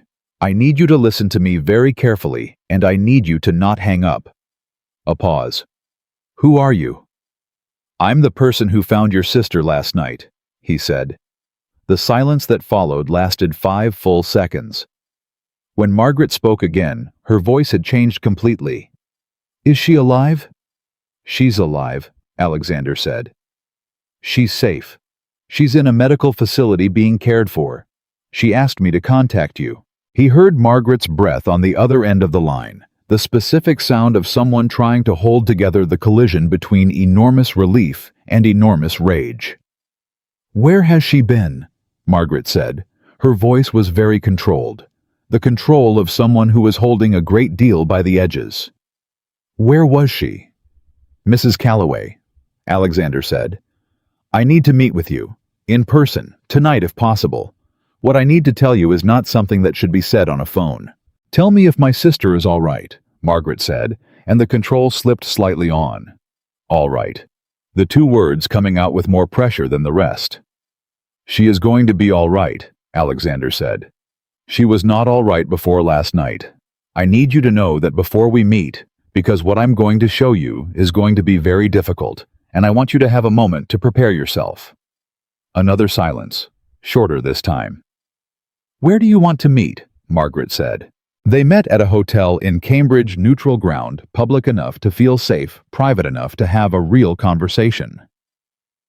Margaret Calloway was 51 years old with Clara's dark eyes and a softer face, and she was sitting in the lobby when Alexander arrived, her coat still on her hands folded in her lap, with the rigid stillness of someone maintaining composure through pure muscular effort. She stood when she saw him, and before he could speak she said, You said she was there last night. In the house. Yes, Alexander said. In the house, she said again, as if processing the geography of it, the specific unbearable fact that her sister had been in the same building she had visited, had walked through, had sat in her father's study in on Christmas Eve, while her sister was beneath her feet. Sit down, Alexander said gently. Tell me, Margaret said. She did not sit. He told her. He kept it factual. He did not editorialize. He described what he had found. The condition Clara was in, the medical assessment, and then he described what Clara had told him about how she came to be there, beginning with the financial records and ending with the men who came at 4 in the morning. Margaret listened to all of it standing up. Her face went through multiple phases, the pale shock of someone receiving information that restructures the world. The slow, reddening of rage arriving beneath the shock, and then something quieter and more frightening. The expression of a person who has just understood that the questions they've been asking for a year were answered all along by people who looked them in the eye and said nothing. Thomas knew, she said. It was not a question. Yes, Alexander said. And my father. She stopped. She pressed her hand briefly against her mouth and then took it away. My father put her in that room. Yes. Margaret sat down then. She sat down hard, the way people sit when their legs make a decision their minds haven't caught up to. Alexander sat across from her. He gave her a moment. He watched her work through it, and he thought about what Clara had said, that Margaret was the most honest person in the family, that if you put the truth in front of her, she was constitutionally incapable of looking away. He was watching that operate in real time. What do you need from me? Margaret said. Her voice was steadier than he expected. There's something in the house, he said. Something Clara left there before they took her. Evidence. It's in a location that only Clara knows about. She described it to me, but I need someone with a reason to be in the house to get it out without triggering concern. Your father is going to have people watching for me. He's not going to be watching for you. Margaret looked at him. You want me to go into my father's house tomorrow morning and take something? Yes. And that something is it what's going to expose what he did? Part of it, Alexander said. Combined with what we already have, yes. She held his gaze. You're asking me to choose between my father and my sister. No, Alexander said.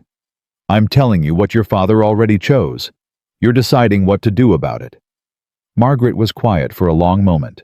Then she said, Clara, she was really in that room the whole time, all 11 months. Yes, while I was calling him asking where she was, Margaret said. While I was sitting at that table at Christmas. While I was... She stopped. She pressed her lips together. He looked me in the eye.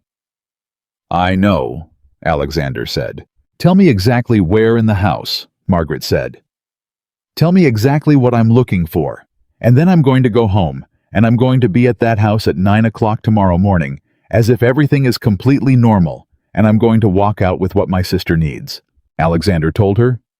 The structural detail Clara had described the original 1890 construction, a false panel in the interior wall of the third-floor linen closet, accessible by pressing on a specific point at the lower right corner.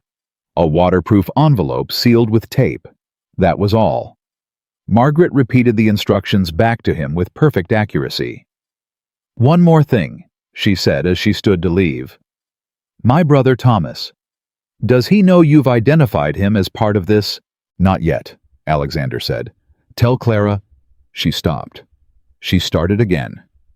Tell my sister that I am sorry. Tell her I don't know what I would have done if I had known, and I don't know if that's a comfort. But tell her that I am sorry she was alone. Alexander watched Margaret walk out of the hotel, straight-backed, composed, carrying something that most people would buckle under. He drove back to his office. Marcus was still there because Marcus was always still there. Margaret is going in tomorrow morning, Alexander said. She held together, Marcus said. It was not quite a question. She held together, Alexander said. Better than I expected. Better than most people would. Marcus nodded. He held up a folder.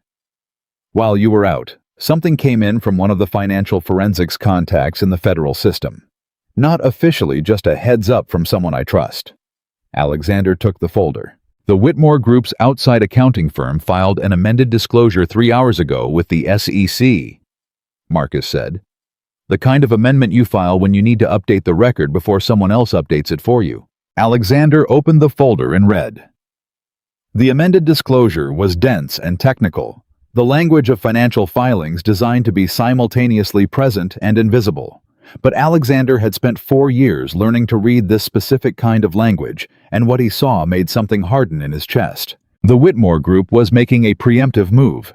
They were disclosing a subset of the irregularities framed as accounting errors, presented as self-identified and self-reported, positioned as evidence of responsible corporate governance, rather than what they actually were. They were getting in front of the story by telling a version of the story first. It was smart. It was exactly what Richard Whitmore would do when he understood the walls were closing. "They're going to say they caught it themselves," Alexander said. "They're going to say the irregularities were minor self-corrected and the result of inadequate oversight that has since been addressed," Marcus said. "If that version gets established in the public record first, then everything we bring after looks like an exaggeration of something that was already handled," Alexander said. He set the folder down. "How long before this becomes public?" "The SEC filing is already public," Marcus said. "It's available now. The financial press will have it tomorrow morning." "Which means Richard has already made his move," Alexander said. "Before Margaret goes in tomorrow. Before we have the second copy. He's not waiting to see what we do, he's already acting." "What do we do?" Marcus said. Alexander looked in the folder. He looked at the window. He thought about Clara in a clinic bed writing her statement in her own hand. He thought about Margaret sitting in that hotel lobby absorbing the worst news of her life and asking with perfect steadiness what she could do. He thought about his father's hands lying flat on a kitchen table. "We call the FBI tonight," Alexander said. "Not tomorrow, tonight, before the Whitmore version of this becomes the version people are working from." Marcus looked at him. "We don't have everything yet." "We have enough," Alexander said. "One copy of the internal records, Clara's testimony, 4 years of external forensics, the shell company network documented from 2 directions, the Kern connection." He paused. "And we have the SEC filing, which just became our best piece of evidence." "How?" Marcus said. "Because it proves they knew," Alexander said. "You don't file an amended disclosure on a Sunday evening, 3 hours after a man breaks open a locked door in your basement, unless you know what that man is about to find. That amendment is Richard Whitmore telling the SEC his version before we can tell the truth, which means he understands exactly what the truth is." He looked at Marcus directly. "A man files an amended disclosure to get ahead of evidence he knows is coming. That amended disclosure is the closest thing to a confession we could have asked for." Marcus was quiet for a moment. Then he picked up his phone. "I'll get you the right contact at the bureau," Marcus said. "Someone who will understand what they're looking at." While Marcus made calls, Alexander sat at his desk and looked at the plain silver key from the Providence storage unit, still lying where he had set it when he came in that morning. He thought about the woman who had hidden it. He thought about 11 months of her making exactly the right decisions, under exactly the wrong conditions, with no resources and no allies, and no guarantee that any of her preparation would ever be used. He thought about what she had said when he told her he had come to destroy her family. "If you become like them while fighting them, they already won." He had not fully understood that when she said it. He thought he'd understood it, he had nodded, registered it as a meaningful observation. But sitting at his desk at 10 o'clock at night with Marcus on the phone to the FBI, and Richard Whitmore's preemptive filing on his desk, he understood it for the first time in the way that something stops being an idea and becomes a fact you carry in your body. He was not calling the FBI to destroy the Whitmore family. He was calling them because Clara Whitmore had spent 11 months in a room to protect a truth. And the only thing that truth was worth was what it actually was, the real account, not the retaliation, not the version shaped by what he wanted from it, but the actual facts set in front of people whose job was to decide what they meant. That was what Clara had tried to do before they stopped her. He was going to complete it. Marcus came back into the room. "They'll send someone tonight," he said. "An agent named Reyes. He'll be here in an hour." "Good," Alexander said. He stood up. He straightened his jacket. He felt the particular clarity of a man who has stopped deciding what to do and started doing it. "Call the clinic and let Elaine know we're going to need Clara available for a call tomorrow morning. Not tonight. Let her sleep. But tomorrow." "She's going to want to know what's happening," Marcus said. "Tell her we moved," Alexander said. "She'll understand what that means." Special Agent Daniel Reyes arrived at 58 minutes, which told Alexander immediately that the contact Marcus had reached understood what they were dealing with. You didn't send an agent to an office at 11 at night in under an hour for something that could wait. Reyes was 40 compact with the kind of watchful stillness that Alexander recognized the quality of someone who had learned to take in a great deal while giving very little away. He sat down, accepted nothing, and said, "Tell me what you have." Alexander told him. He went through it in order clearly without editorializing. The 4 years of external financial forensics. The Providence copy of the internal records. Clara Whitmore, her identity, her professional background, what she had found, what had been done to her, the statement she was currently completing in a clinic in Boston. The Kern connection. The timeline. The SEC amendment filed that evening. Reyes listened without interrupting. He made notes that Alexander could not read from across the desk. When Alexander finished, Reyes looked at his notes for a moment and then looked up. "The woman," Reyes said. "Clara Whitmore. Is she willing to cooperate fully with a federal investigation?" "Fully," Alexander said. "Cooperating with a federal investigation is the reason she survived 11 months. Reyes nodded slowly. "The second copy of the records," he said. "The one still in the estate." "We have a way to retrieve it tomorrow morning," Alexander said. "An individual with legitimate access to the property who is cooperating voluntarily." "I would strongly advise against that," Reyes said. "If the Bureau is opening an investigation—" "The Bureau doesn't have the second copy yet," Alexander said. "And neither do we. And the Whitmore family has already begun altering the record." He set the SEC amendment in front of Reyes. "That was filed 3 hours ago. Whatever timeline the Bureau is comfortable working on, the Whitmores are working faster." Reyes looked at the amendment. He read it. He looked at it for a long time. "I'll need to make a call," he said. He stepped out. He was gone for 12 minutes.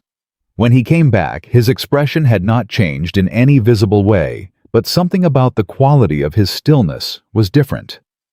"The Bureau will open a preliminary inquiry," Reyes said. "That gives us legal standing to move quickly if the evidence warrants it.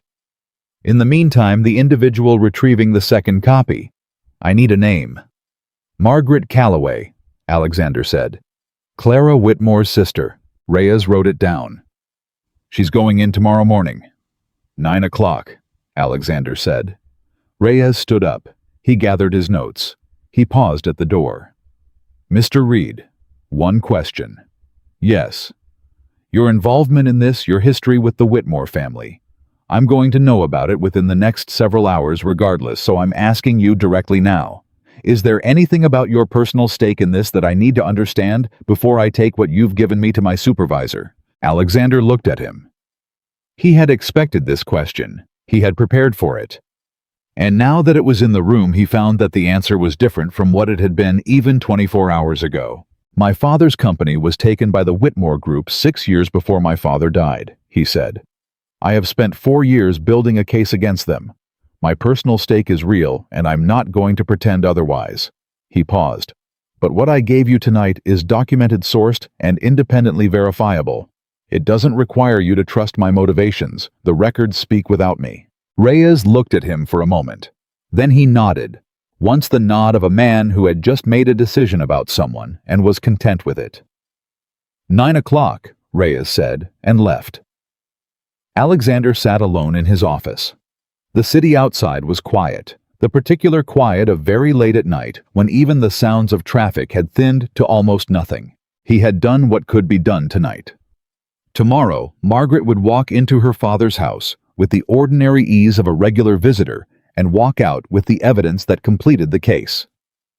Tomorrow, Clara would speak to the FBI from a clinic bed, and the record she had spent 11 months protecting would become part of a federal investigation that the Whitmore family's resources and relationships and carefully maintained reputation could not reach. And Richard Whitmore, who had filed his preemptive amendment thinking he was 3 moves ahead, was about to discover that someone had been playing an entirely different game. Alexander turned off the light. He put the silver key in his pocket. He walked out of the office and into the quiet Boston night. And for the first time in 10 years, the weight he carried felt like it was going somewhere, rather than simply bearing down. Margaret called at 9:47 the next morning. Alexander was at the clinic with Clara when his phone rang. Clara was sitting up in bed. The legal pad finished her statement, complete 41 pages of handwritten account, covering everything from the day she first noticed the irregularities in the hotel division. Reconciliations, to the morning she woke up in that basement room and understood that nobody was coming unless she made them come. Elaine had cleared her for a 30-minute phone call with Agent Reyes scheduled for 10 o'clock. Clara was ready. She had been ready since she woke up, when Alexander's phone rang and he saw Margaret's name. Clara looked at his face and knew immediately. He answered. "I have it," Margaret said. Her voice was steady, but stripped down to its essential structure, the voice of someone who had been operating on controlled intention for the past 2 hours and had nothing left over for anything that wasn't necessary. "I'm in my car. I'm away from the house. I have it." "Are you all right?" Alexander said, a pause that lasted slightly too long. "I'm not sure that's the right question right now," Margaret said. "I went in at 9. My father was there. He was in his study. I told him I was concerned about some of the family property documentation and needed to check on some papers in the third-floor storage." Another pause. "He looked at me, Alexander. He looked at me the same way he has looked at me my entire life, and he told me to go ahead, and he went back to his phone call. He didn't suspect anything." "He didn't suspect me," Margaret said, and those 3 words carried an entire architecture of feeling, the bitter irony of being trusted precisely because she had been considered too devoted, too loyal, too much his daughter to be a threat. The panel was exactly where Clara described. The envelope was there. "I have it." "Drive to the clinic," Alexander said. He gave her the address. "Directly there. Don't stop." "Is she?" Margaret's voice broke on the word she. Not dramatically, just a small fracture, the sound of a wall with a crack in it. "Can I see her?" "Yes," Alexander said. "Come directly here." He hung up. Clara had heard enough from his side of the conversation to understand. She looked at him, and what he saw in her face in that moment was not triumph. It was something quieter and more complicated, the expression of someone who has been holding their breath for 11 months, and is only now, in this specific moment, beginning to believe that exhaling is safe. "She got it," Clara said. "She got it," Alexander said. "She's coming here." Clara looked down at her hands on the blanket. "My father didn't suspect her," she said. "It wasn't a question." "No." "Because she was the good daughter," Clara said. "The one who never asked the wrong questions, the one he never had to think about."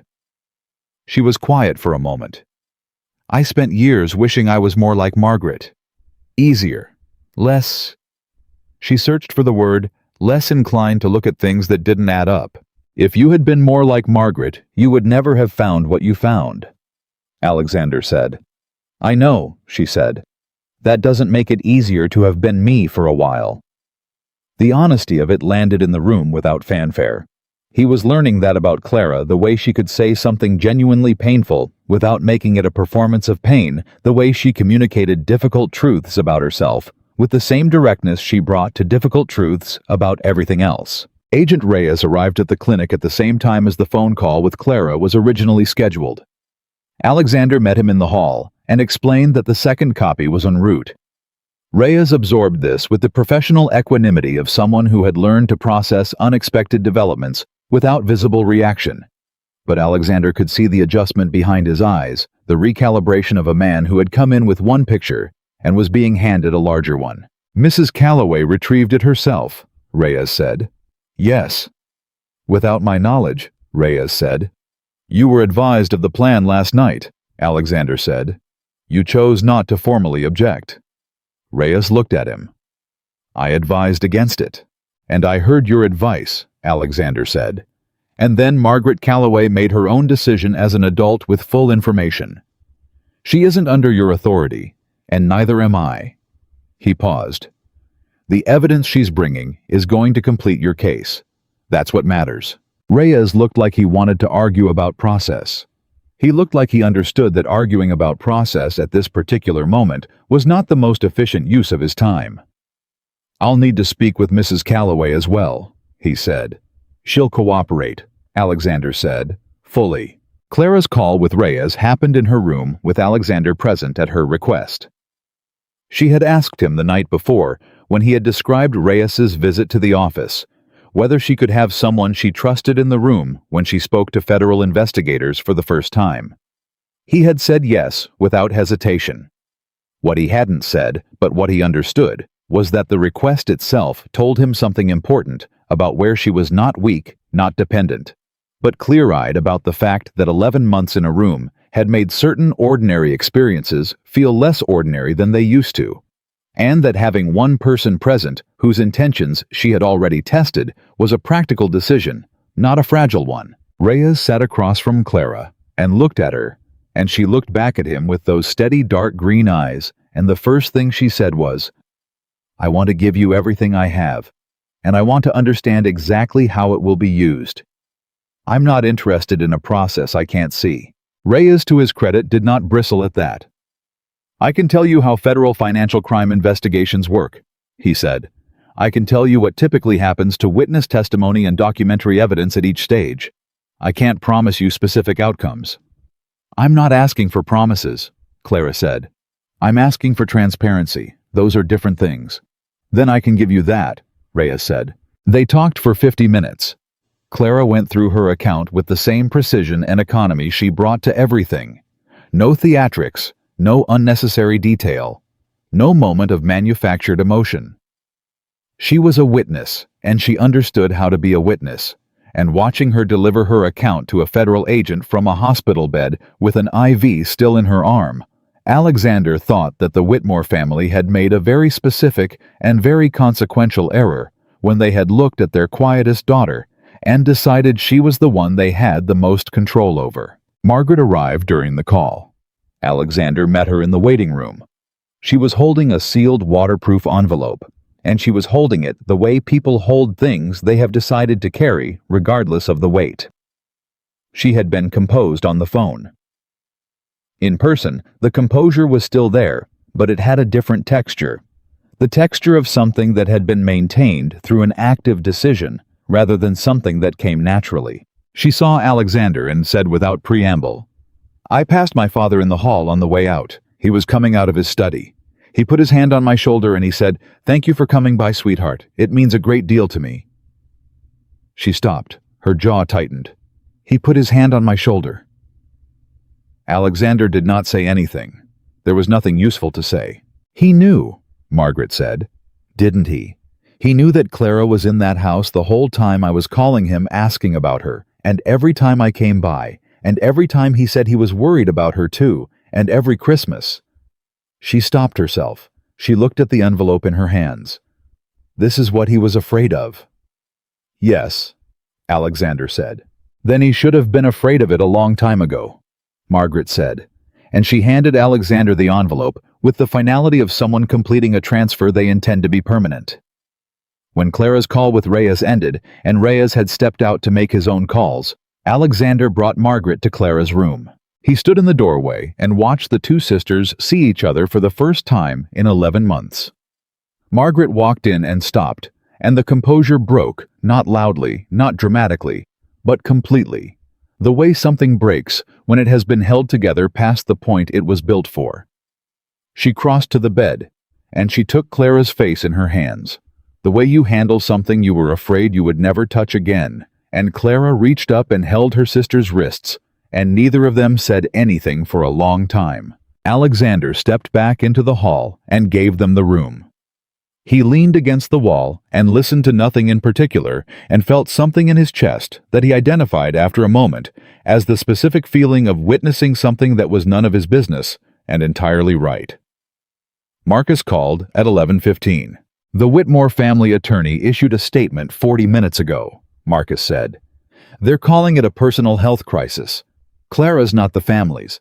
They're describing you as a former business contact who interfered in a medical situation. They're calling the clinic a private medical facility of unknown credentials." "Of course they are," Alexander said. "They're also calling for a welfare check," Marcus said. "On Clara. They've contacted the police claiming she may be in a compromised situation. Alexander straightened. How long before someone shows up at the clinic? Depends on how many favors Richard calls in and how fast, Marcus said. Could be an hour, could be less. Alexander moved. He went to Reyes, who was on his phone in the corridor, and interrupted him without apology. The Whitmore family has filed a welfare check request with the police, he said. They're going to try to use it to physically remove Clara from this facility before your investigation can be established. Reyes lowered his phone. The professional equanimity remained, but the quality of his attention sharpened. How long do we have? Unknown. Less than I'd like. The Bureau has standing to object to any transfer of a federal material witness, Reyes said. But Clara Whitmore is not yet formally designated as such. How fast can you designate her? Alexander said. Reyes looked at him for 1 second. Then he raised his phone back to his ear and said to whoever was on the other end, I need a material witness designation expedited. Yes, now. I'll send you the file in 20 minutes. He lowered the phone again. 40 minutes, he said. The welfare check could be here in 30, Alexander said. Then we move fast, Reyes said. He was already walking toward Clara's room. Inside, Margaret looked up when they entered. Clara read the room in 1 second flat. What happened? Clara said. Your father filed a welfare check, Alexander said. They're going to try to come here and take you. Clara did not panic. She did not reach for his arm. She sat up slightly straighter and looked at Reyes. You have the authority to stop that. I'm working on establishing it formally, Reyes said. In the meantime, Clara said, I want to formally state to you as a federal agent that I am here voluntarily, that I am in full possession of my mental faculties, that I have been receiving appropriate medical care, and that any attempt to transfer me to another facility at the request of the Whitmore family would be against my expressed and explicit wish. She looked at him with those dark green eyes that did not move under pressure. Is that on record? It is now, Reyes said. Good, Clara said. Then let them come. They came 22 minutes later.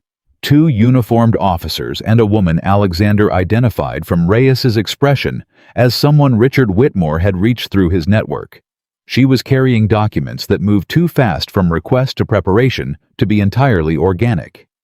She introduced herself as a patient advocate representing the family's concern for Clara's well-being. Alexander stood in the hallway and watched Reyes handle it.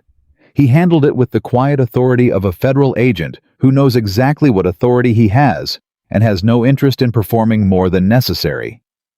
He produced his credentials.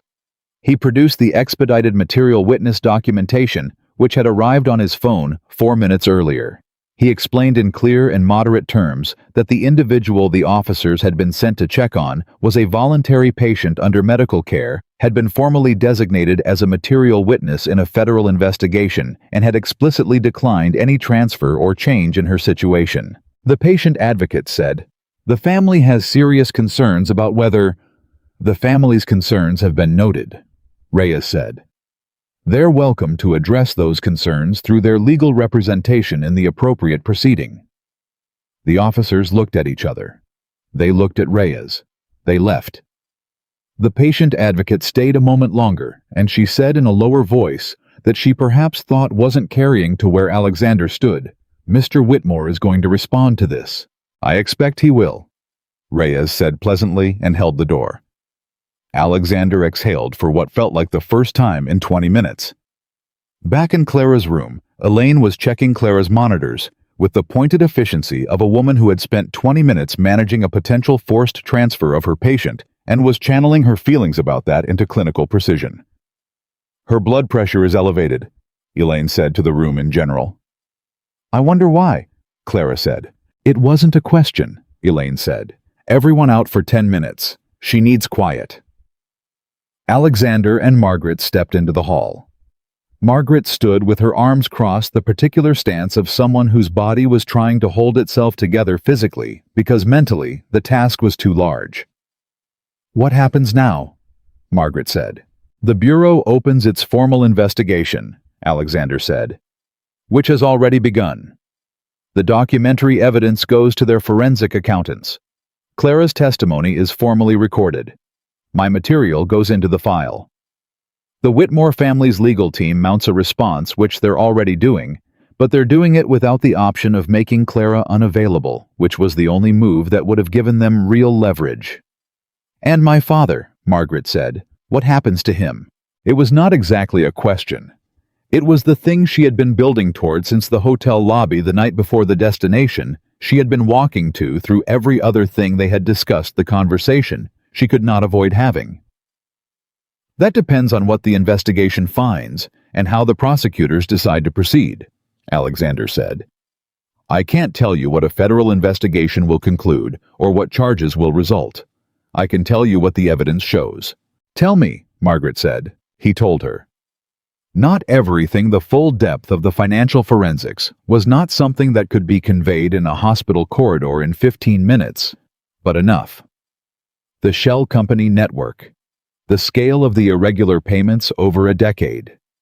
The Kern arrangement. What Clara had found in the journals about Alexander's father.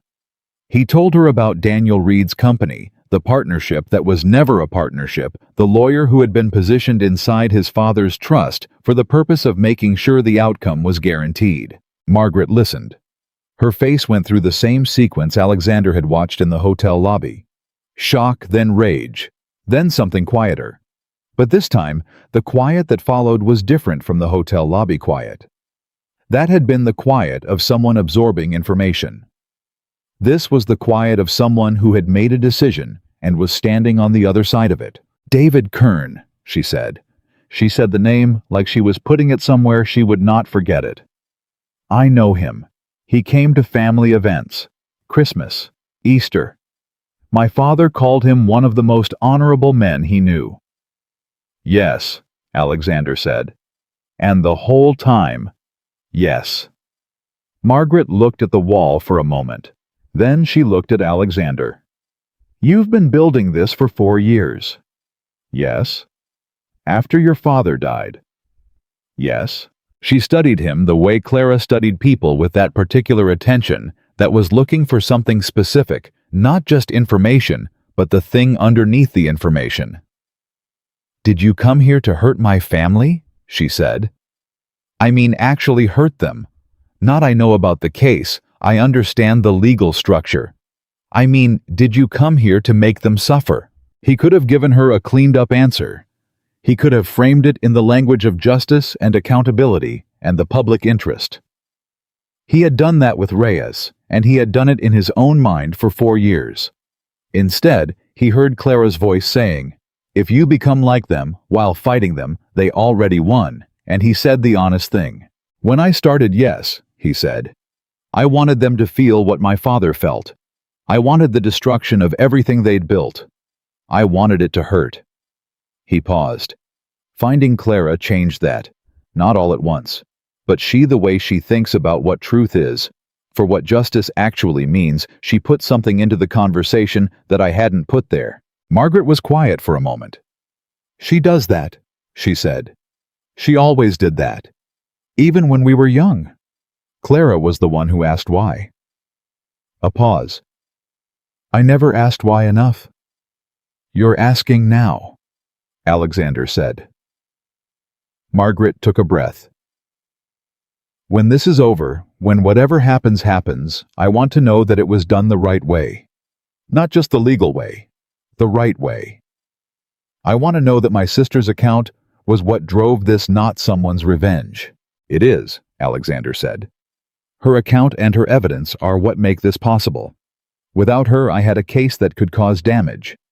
With her, I have a case that can deliver truth. Those aren't the same thing." Elaine opened the door and told them Clara was ready for them. They went back in. Clara looked at both of them, read the quality of the silence they brought with them, and said, "What did I miss?" "Nothing you don't already know," Alexander said. "Then sit down," she said. "Both of you. We need to talk about the next 48 hours. What followed was 40 minutes that Alexander would remember for a long time as the moment the shape of the thing finally became clear to him, not as a case, not as a strategy, but as a human reality.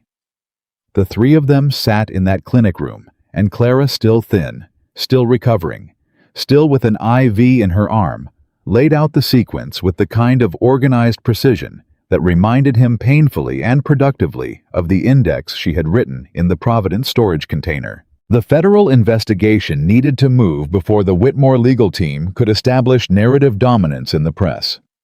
That meant the Bureau needed to be visible, not in a way that looked like a leak, but in a way that created a public record before Richard's version became the default frame. Clara had a contact at a national investigative journalist who had been pursuing corporate financial misconduct stories for 8 years. A woman named Dana Ferris, whose work Clara had followed before any of this started.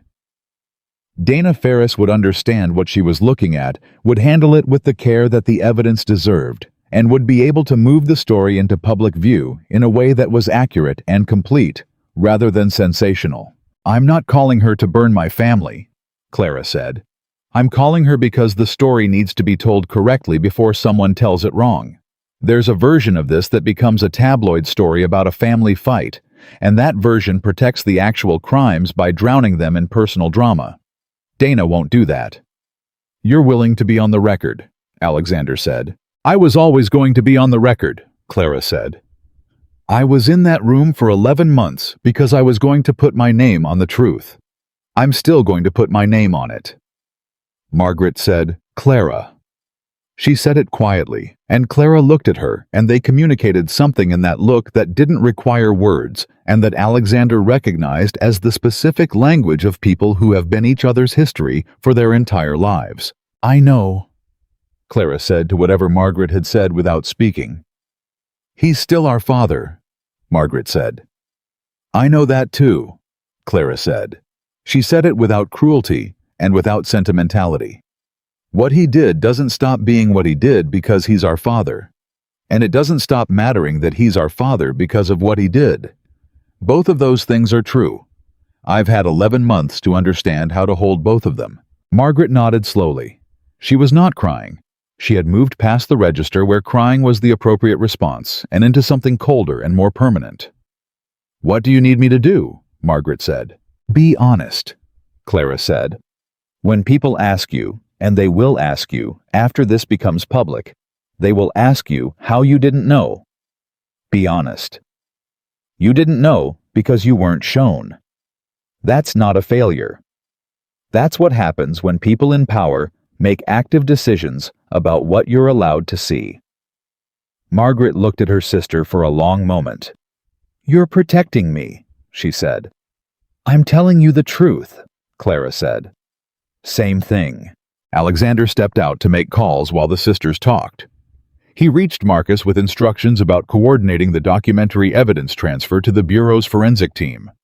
He reached Reyes to confirm that the formal investigation was procedurally established, and the Whitmore family's welfare check gambit had not created any legal complications. Then he stood alone in the hospital corridor for a moment, not on the phone, not moving, just standing. He thought about David Kern. There was a part of this, a specific part, that he had not fully dealt with yet. The Whitmore family's crimes were documented. Clara's evidence and his own forensics and the federal investigation would handle the Whitmore family's crimes. What he had less certainty about was the particular matter of David Kern, who was not a Whitmore, who had operated in the shadow of the main story, and whose role in the destruction of Alexander's father was both personally central and legally slightly more complex to establish. Kern had been paid through shell companies. His name appeared in the financial records.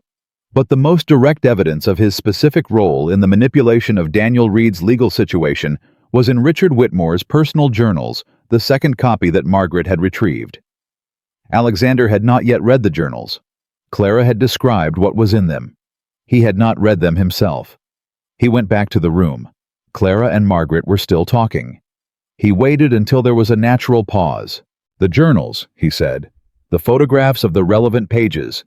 I need to read them." Clara looked at the envelope on the nightstand, which Margaret had brought in when she arrived. She looked at Alexander. "Some of what's in them is about your father," she said. "I want you to be prepared for that." "I've been prepared for 10 years, Alexander said. "That's not the same thing as being prepared to read it in someone else's words," Clara said. "Especially those words." He understood what she was telling him. He opened the envelope. The photographs were printed on standard paper, 8.5 by 11 high-resolution images of handwritten journal pages. Richard Whitmore's handwriting, which was the particular neat cursive of a man who had learned to write in a time when handwriting was still taught as a discipline. Clara had photographed 43 pages across 2 volumes. She had used, he realized, a phone she must have borrowed from somewhere in the house during the window of access she had before they came for her. Another piece of preparation, another thing she had done correctly under impossible circumstances. He read. The entries covering the period of the Reed acquisition were written with the casual confidence of a man who had never considered the possibility that he would one day be read by the people he was writing about. Richard Whitmore wrote about Daniel Reed the way a chess player writes about a piece he has decided to move, with a certain appreciation for the usefulness of the piece, and a complete absence of concern for the piece's inner life. He wrote about the partnership offer in terms of timeline and mechanism. He wrote about Kern's role with the specificity of a man recording a successful business arrangement, naming the legal firm, naming the tactic of reviewing the contracts to ensure they contained what the Whitmores needed, naming the moment when Kern confirmed that Daniel Reed had signed the documents without fully understanding their implications. There was one entry dated 8 weeks before Daniel Reed lost the company that read, "Reed is beginning to understand the situation." Kern reports he remains convinced of loyalty. Loyalty is his primary vulnerability. We should ensure it remains operational. Alexander read that sentence twice. He set the page down. He picked it up and read it again. Loyalty is his primary vulnerability. His father, who had trusted his lawyer.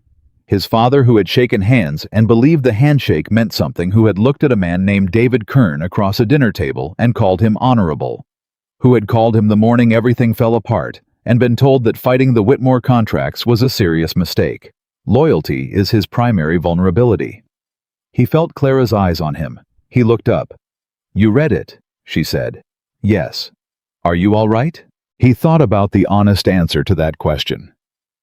"No," he said, "but I'm clear." She nodded once. She understood the difference. He put the photographs back in the envelope. He held the envelope for a moment. "This goes to Reyes today," he said. "Yes," Clara said. "All of it." He called Reyes. He arranged a meeting at a bureau field office for 3 that afternoon. He told Reyes he had the second copy, and it contained corroborating journal evidence that extended the timeline and identified specific individuals and their roles beyond what the financial records alone could establish. Reyes was quiet for a moment on the other end of the line and then said, 3 o'clock, in the tone of a man revising his timeline upward. What happened next moved fast. At 1:15, Thomas Whitmore called Alexander's cell phone. Alexander did not know how Thomas had his number. He could speculate.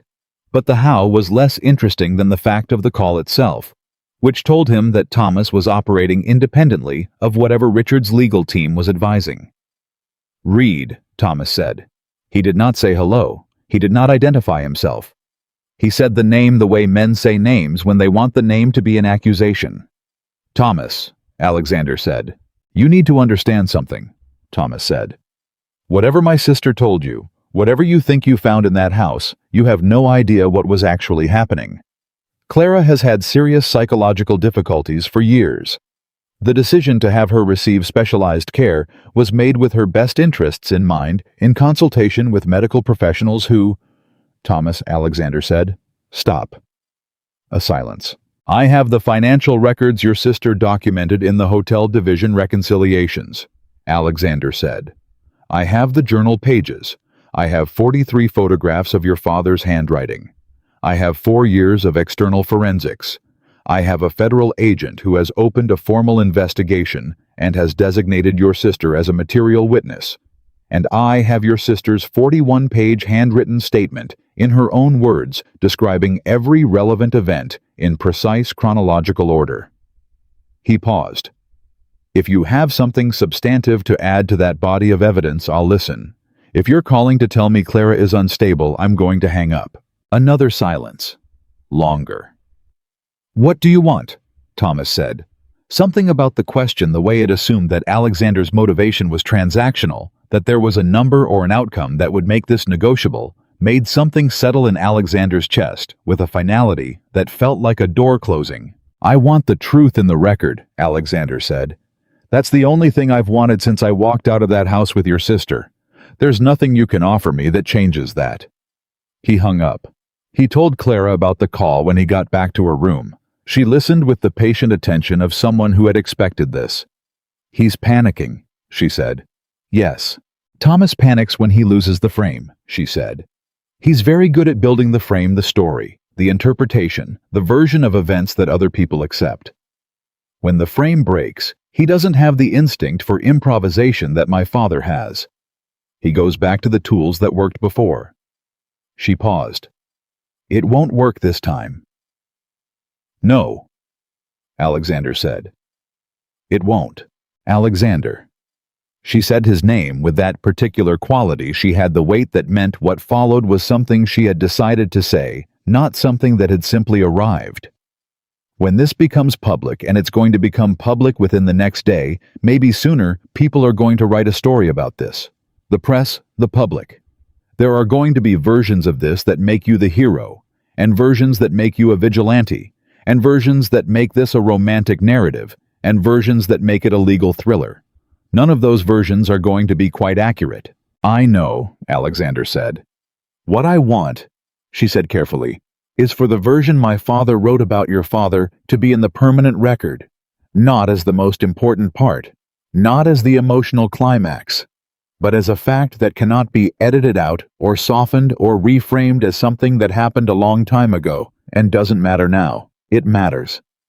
"It's in Reyes's file," Alexander said. "It'll be in the Bureau's record." "I want it in Dana's piece too," Clara said. "I want Daniel Reed's name in the story, not as a victim in passing, as a person with a name and a company and a son who spent 10 years making sure it counted for something." He looked at her for a long moment. "Why?" he said. "Because you asked me what my goal was," she said. "And I told you truth. That's part of the truth. Your father is part of the truth. What was done to him is connected to everything else my family did, and leaving it out would be the same kind of erasure they practiced." She held his gaze. "Does that matter to you?" "Yes," he said. "More than I know how to say clearly." "Then I'll make sure it's in the statement I give Dana," Clara said. "In my words, from my knowledge of what's in those journals." They drove to the Bureau field office at 2:30. Clara came. Elaine had been opposed to it until Clara had explained with characteristic precision that a federal material witness providing testimony in person was more reliable, more credible, and more immediately useful to the investigation than one who remained in a clinic bed. Elaine had agreed to a wheelchair and a 3-hour limit and the right to end the meeting if Clara's blood pressure or cardiac readings moved outside acceptable parameters. Clara agreed to all of it, and then Alexander noticed sat in the wheelchair with the particular upright quality of someone who intended to spend as little time in it as seemed medically appropriate. At the field office, Reyes had assembled a team, 2 additional agents, and a forensic accountant who had spent 20 minutes with the Providence documents before Alexander's arrival and whose expression suggested she had found them as significant as Clara had intended them to be. Clara gave her testimony. She was in the room for 2 hours and 14 minutes. Alexander waited outside. Marcus arrived at 4 with a folder. "Dana Ferris," Marcus said. "She's ready to move. She's been sitting on a Whitmore-adjacent story for 18 months, corporate financial irregularities in the hotel sector that she couldn't quite nail down to a specific source. She says what we're giving her closes the circle on everything she already had. She'll handle it right," Alexander said. "She's the best financial journalist in the country," Marcus said. "She'll handle it the way it deserves." "Tell her tomorrow morning," Alexander said. "Give the Bureau their 24 hours first." At 6:15, Clara came out of the interview room. She was exhausted, the visible kind, the kind that settled into the lines around her eyes and the set of her jaw. But she was also, Alexander saw immediately something else. Something he hadn't seen in her face since he found her on that basement floor. Not exactly peace, but the particular quality of a person who has said what they needed to say to the person who needed to hear it, and the saying of it was done. "How did it go?" he said. "They have everything," she said. "I gave them everything." She looked at the floor for a moment, then back at him. "The forensic accountant, her name is Voss. She kept saying, 'I see it,' every time I explained a piece of the shell company structure, like she was putting together something she'd been trying to understand for a long time." Clara almost smiled. That felt good, having someone see it. "It's going to be seen by a lot of people," Alexander said. "I know," she said. "I'm ready for that." He wheeled the chair toward the exit. She let him, which told him how tired she was. Clara Whitmore did not accept assistance that wasn't necessary. At the door, she put her hand on the wheel to stop him for a moment. "Alexander." "Yes." "What you said to Thomas on the phone," she said. "That there was nothing he could offer you that would change what you wanted. Did you mean that? Or is it something you said because it was the right thing to say?" He thought about it seriously, the way the question deserved. "Both," he said. "I meant it, and it was also the right thing to say. I don't think those have to be different things." She nodded. She took her hand off the wheel. "Good," she said. "Then let's go." Outside, the evening had come in while they were inside, and the city had that particular quality of early evening in late summer, the day's heat still in the air, but the light going soft at the edges, people moving with the particular ease of a weeknight at 6:30. Ordinary life, proceeding the way ordinary life does, indifferent to the things that had been said and documented and set in motion inside a federal field office on the 4th floor of a building with no signage visible from the street. Alexander looked at Clara in the fading light. She was still thin. She was still recovering. She had an IV appointment at 8 and a cardiac check at 9 and 2 weeks of monitored care between her and anything like normal life. She looked out at the street with the expression of someone relearning what the world looked like from outside a 12 by 10 room. "When was the last time you were outside?" he said. She thought about it. 11 months and 3 days, she said. Give or take. He did not say anything to that. There was nothing useful to say. "It's louder than I remembered," she said. "The city. How loud it is." "Does that bother you?" She thought about it. "No," she said. "No, I think I missed it." She looked at a passing car, at two people walking a dog, at the unremarkable ordinary motion of a city at 6:30 on a Tuesday evening. "I missed that it was loud, that things happened without being arranged, that most of what goes on in the world goes on because people are just living, not because someone decided it should go a specific way." Alexander looked at the same street. He had not noticed in 10 years of specific and directed purpose how much he had stopped looking at things that weren't part of the plan. "I owe you something," he said. She looked at him. "You don't owe me anything." "Not in a debt sense," he said. "I mean something else. Something I want to say and I'm not sure I have the right language for."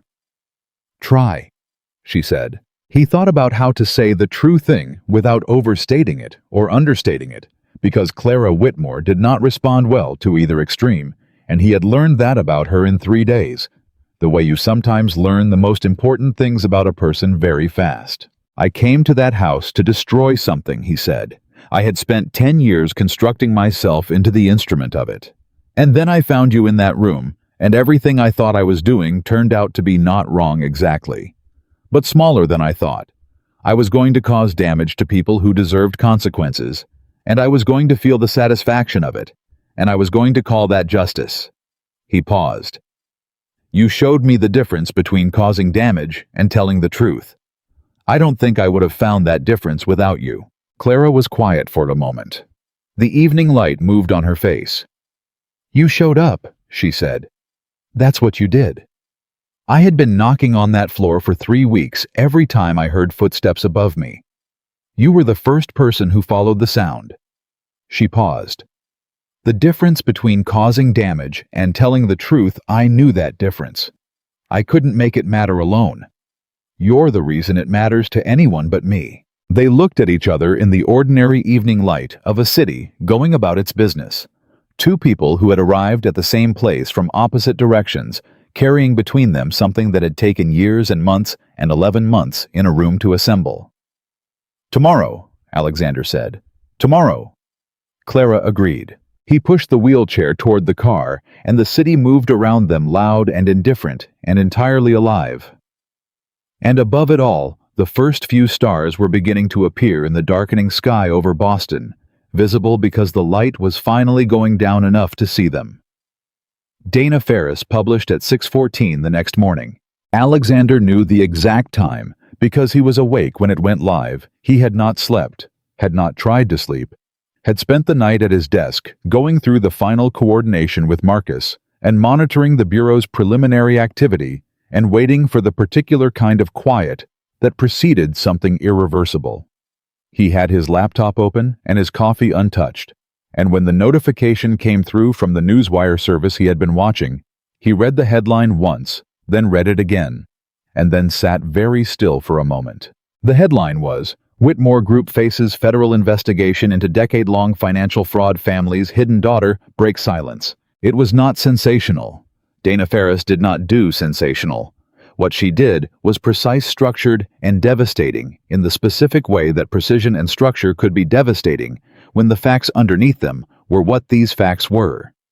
The piece ran 6,000 words. It named names. It cited documents. It quoted Clara in Clara's own words from the statement Clara had provided the night before, with the care of someone who understood that the woman being quoted had waited 11 months for the chance to be quoted accurately. The piece described the shell company network.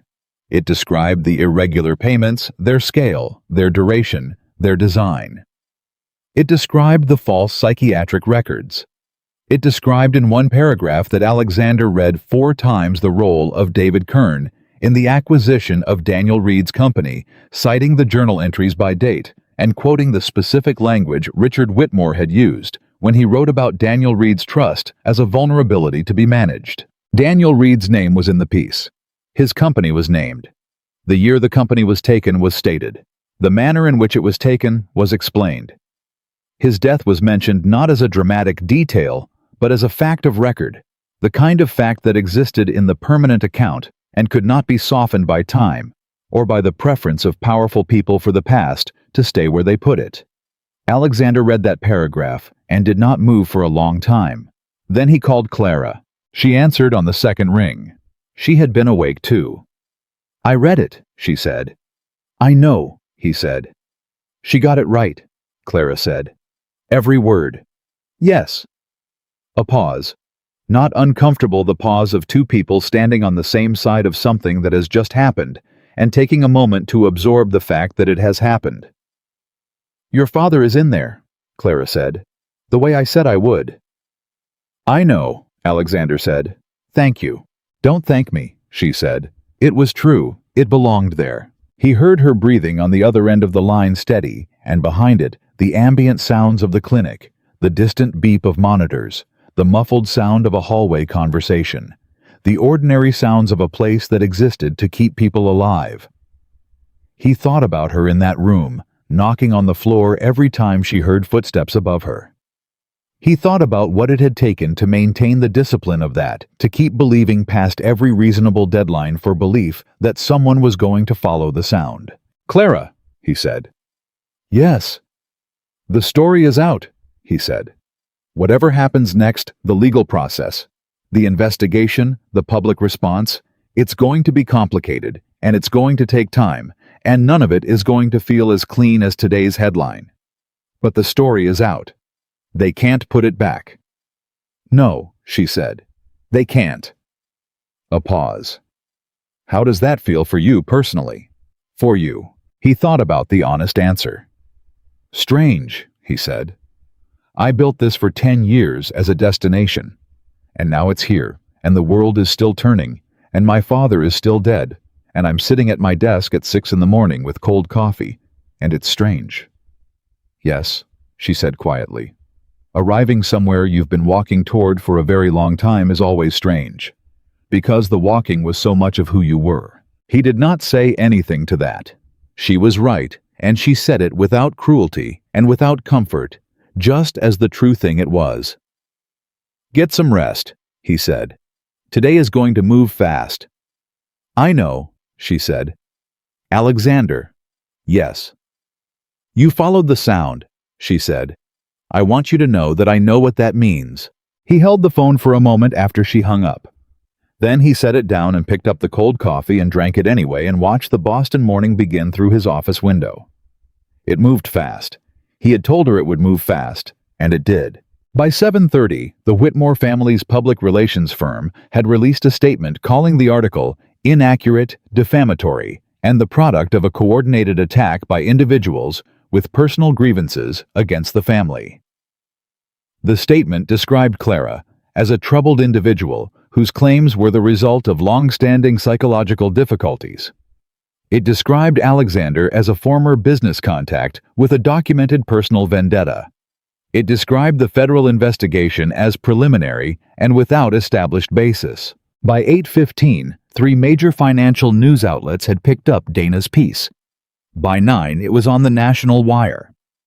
By 9:30, the Whitmore Group's stock in 2 publicly traded subsidiary companies had dropped 11% and 14% respectively when the markets opened, because financial markets, whatever else could be said about them, were very good at reading the difference between a story that would go away and a story that had documentation. Alexander watched the stock movement from his office and did not feel the satisfaction he would have expected to feel had he been watching this a week ago. What he felt instead was something more like the specific gravity of events that have become larger than the people who initiated them, the sense of a thing in motion that no longer required his hand on it. At 10, Reyes called. "The director has authorized escalation to a full investigation," Reyes said. "Financial crimes, potential conspiracy, obstruction. The amended SEC disclosure. Your target filed 2 days ago is being treated as an additional point of inquiry, specifically the timing relative to the events of the evening it was filed, and whether it constitutes an attempt to influence the evidentiary record." "It does," Alexander said. "Our forensic accountants concur," Reyes said. "The Whitmore family's legal team will be contacted this morning. There will be document preservation orders. We're moving." A pause. "I want to be clear with you, Reed. What you've given us, what Ms. Whitmore has given us, is significant. The investigation is going to take months, possibly longer.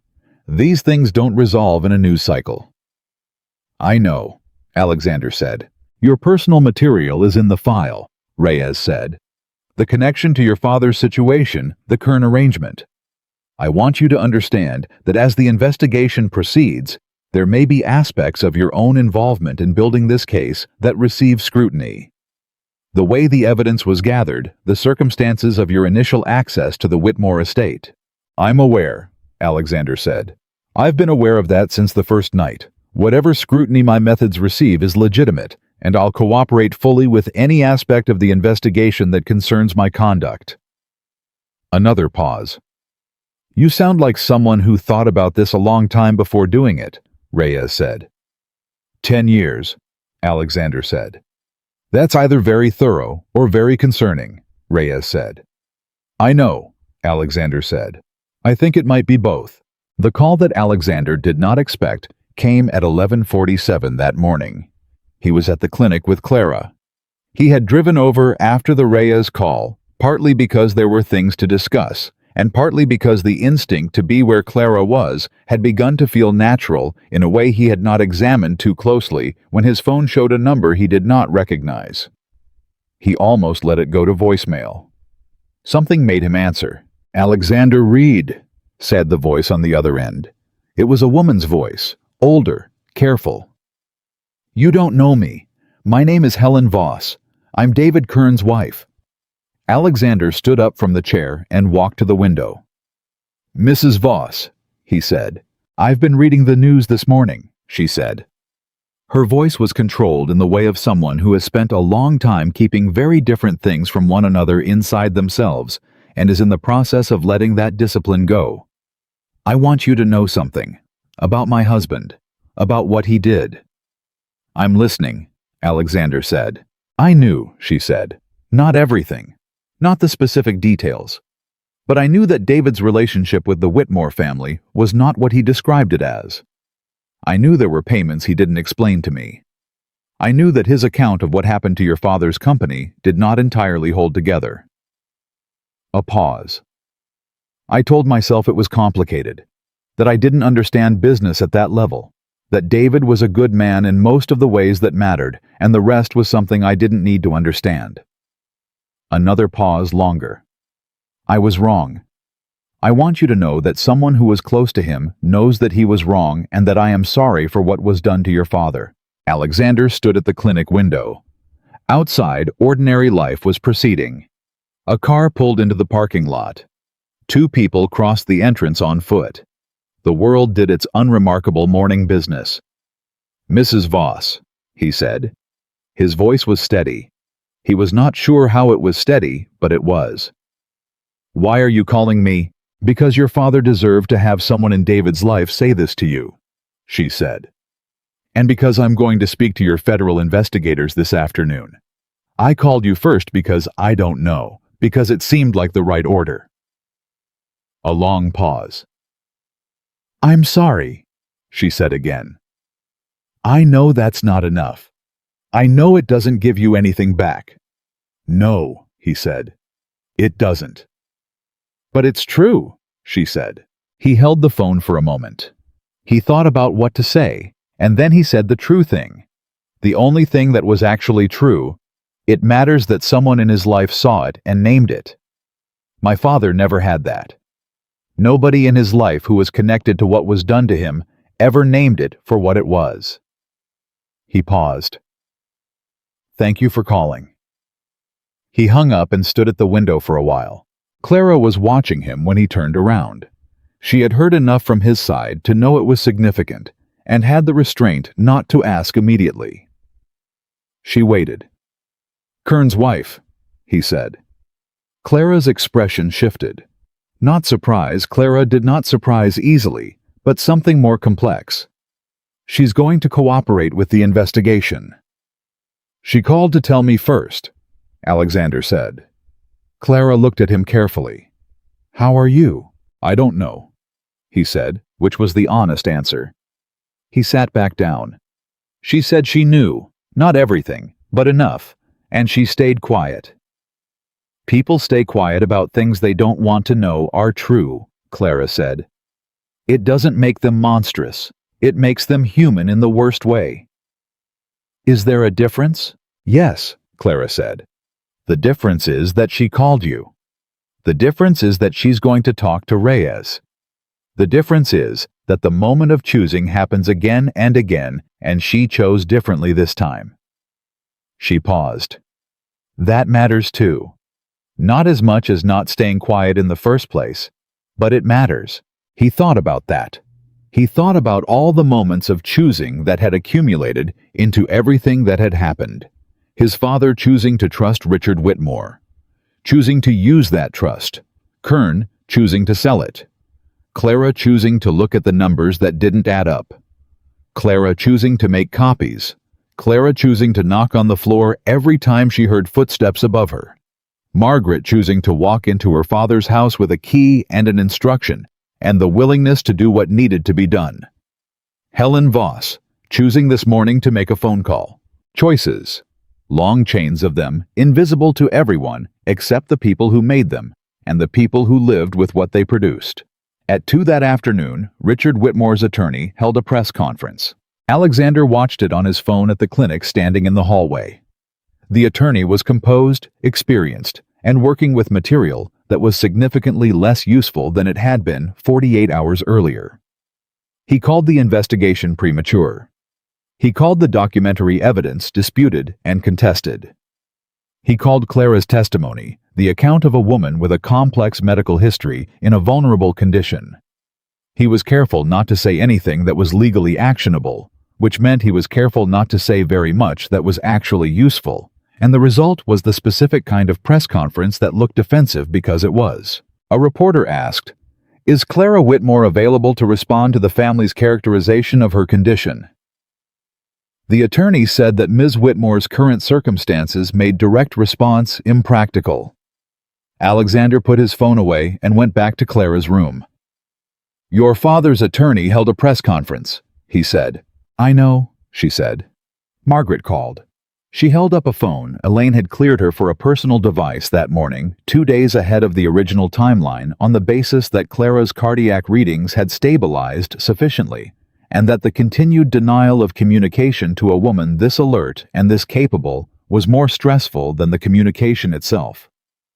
She watched it. "How is Margaret?" "She is," Clara said carefully, navigating something very complicated with a great deal of grace and very little sleep.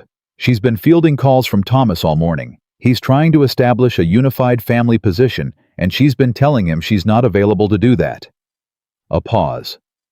"She told him she found what she went to the house to find and that she had given it to me." Alexander looked at her. "She told Thomas." "She told Thomas," Clara confirmed, "because Margaret, when she has decided something, does not maintain ambiguity about it. She said, and I'm quoting directly, 'I found what Clara needed, Thomas. I gave it to the right people, and I think you should talk to a lawyer who isn't one of Dad's lawyers.'" "How did he respond?" "He hung up," Clara said. Then he called back and hung up again. The almost smile crossed her face. "Thomas has never in his life had a problem he couldn't talk his way around. He doesn't have the instinct for when talking is finished." "What about you?" Alexander said. "The press conference. What they said about your condition, your history." "I want to do an interview," Clara said. He looked at her. "Not today," she said. "Not this week, probably. But I want to sit across from a camera and talk. In my own voice, not in a prepared statement, not in federal testimony.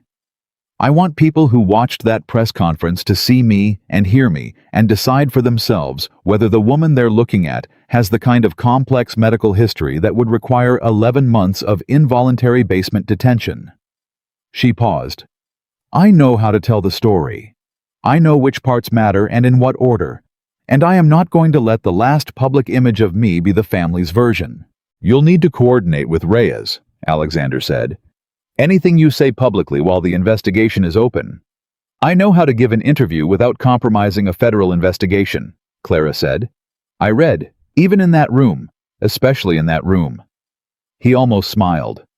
For the first time in days, possibly for the first time in much longer than days, he almost smiled. "What?" she said. "Nothing," he said. "Tell me." "You're remarkable," he said. "That's all. I keep arriving at that conclusion, and I keep being mildly surprised by it, which is itself surprising, because at this point, there is ample evidence." Clara looked at him for a moment. Something in her face shifted, not the analytical steadiness that was her default, but something underneath it, something that was younger and less armored and more honest than the extraordinary composure she wore over everything. "Don't do that," she said, quietly. "Do what?" "Make it smaller than it is," she said. "Call it remarkable. Put it in a category. What you actually mean is something more specific than remarkable." He held her gaze. "Yes," he said. "You're right. It is." Neither of them said anything for a moment. The clinic was quiet around them. The monitors measured her heartbeat in steady increments. "Alexander," she said, "when this is over, when the investigation has run its course and the legal proceedings have completed, and there's nothing left that requires us to be in the same place for logistical reasons, what are you going to do?" "I don't know," he said. "For the first time in 10 years, I genuinely don't know. The structure I built myself around was this. Taking it apart is going to require—" He paused, looking for the word, "an adjustment in what I'm for." "That's not a small thing," she said. "No." "What did you want before?" she said. "Before your father, before the Whitmores.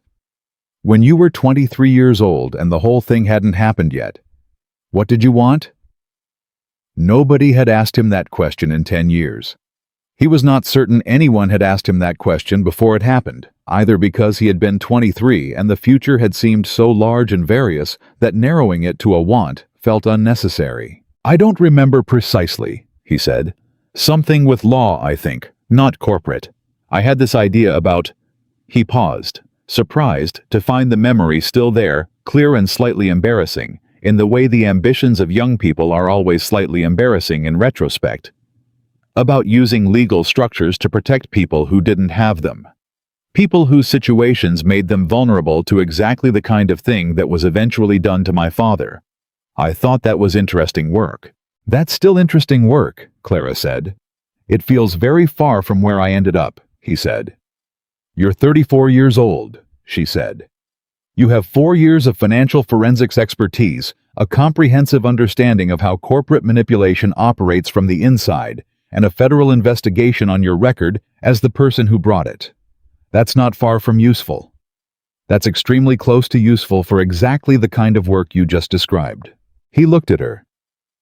"You're reframing my entire adult life as preparation for something I didn't know I was preparing for." "I'm telling you what's actually there," she said. "You can decide what to do with it." 3 weeks later, Alexander stood outside a federal courthouse in Boston and watched Richard Whitmore walk inside. Richard Whitmore was 67 years old, and he was wearing a suit that cost more than most people's monthly salaries, and he was flanked by 3 attorneys, and he walked with the particular controlled deliberateness of a man who had decided that physical bearing was the last sovereignty available to him, and he was going to maintain it regardless. Alexander watched him from across the plaza and felt not the satisfaction he had rehearsed for 10 years. Something different. The feeling of a closed account. Not settled. Closed. The difference being that settling implied balance, and what had been done to his father had no balance available to it. His father was still dead. His mother had spent 6 years in a grief that had changed the shape of everything, and no courtroom proceeding could reverse what 11 months in a room had done to Clara, or what 6 months of professional destruction had done to Daniel Reed. But closed. The account was closed. He turned away from the courthouse before Richard Whitmore reached the doors. He had somewhere to be. Clara's interview aired that evening. She had done it 2 weeks after leaving the clinic, 11 days after Elaine had cleared her for discharge on the basis that her nutritional markers had normalized sufficiently, and her cardiac rhythm had stabilized, and the best remaining medicine was, in Elaine's words, the kind of normal that happens outside this building. Clara had chosen the interviewer carefully. A woman named Patricia Chen, who had spent 15 years covering human rights issues, and who had a reputation for sitting across from people in complicated situations and asking the questions that mattered rather than the questions that got reactions. The interview was 52 minutes long. It aired on a Tuesday evening, and 40 million people watched it, which was not the kind of number that happened to interviews that were performing for sensation, because people who were watching something sensational did not stay for 52 minutes. They stayed because Clara Whitmore sat across from Patricia Chen and told the truth in her own voice, with the particular quality of someone who had held on to the truth for 11 months through conditions designed to make holding on to anything impossible, and the truth, when it finally arrived in that form, was something that people recognized. Alexander watched it at his apartment. He had seen the interview when it was recorded. He had been there at Clara's request, the way she had wanted him in the room when she first spoke to Reyes. Watching someone give their account was different from watching the recording of that account he was learning.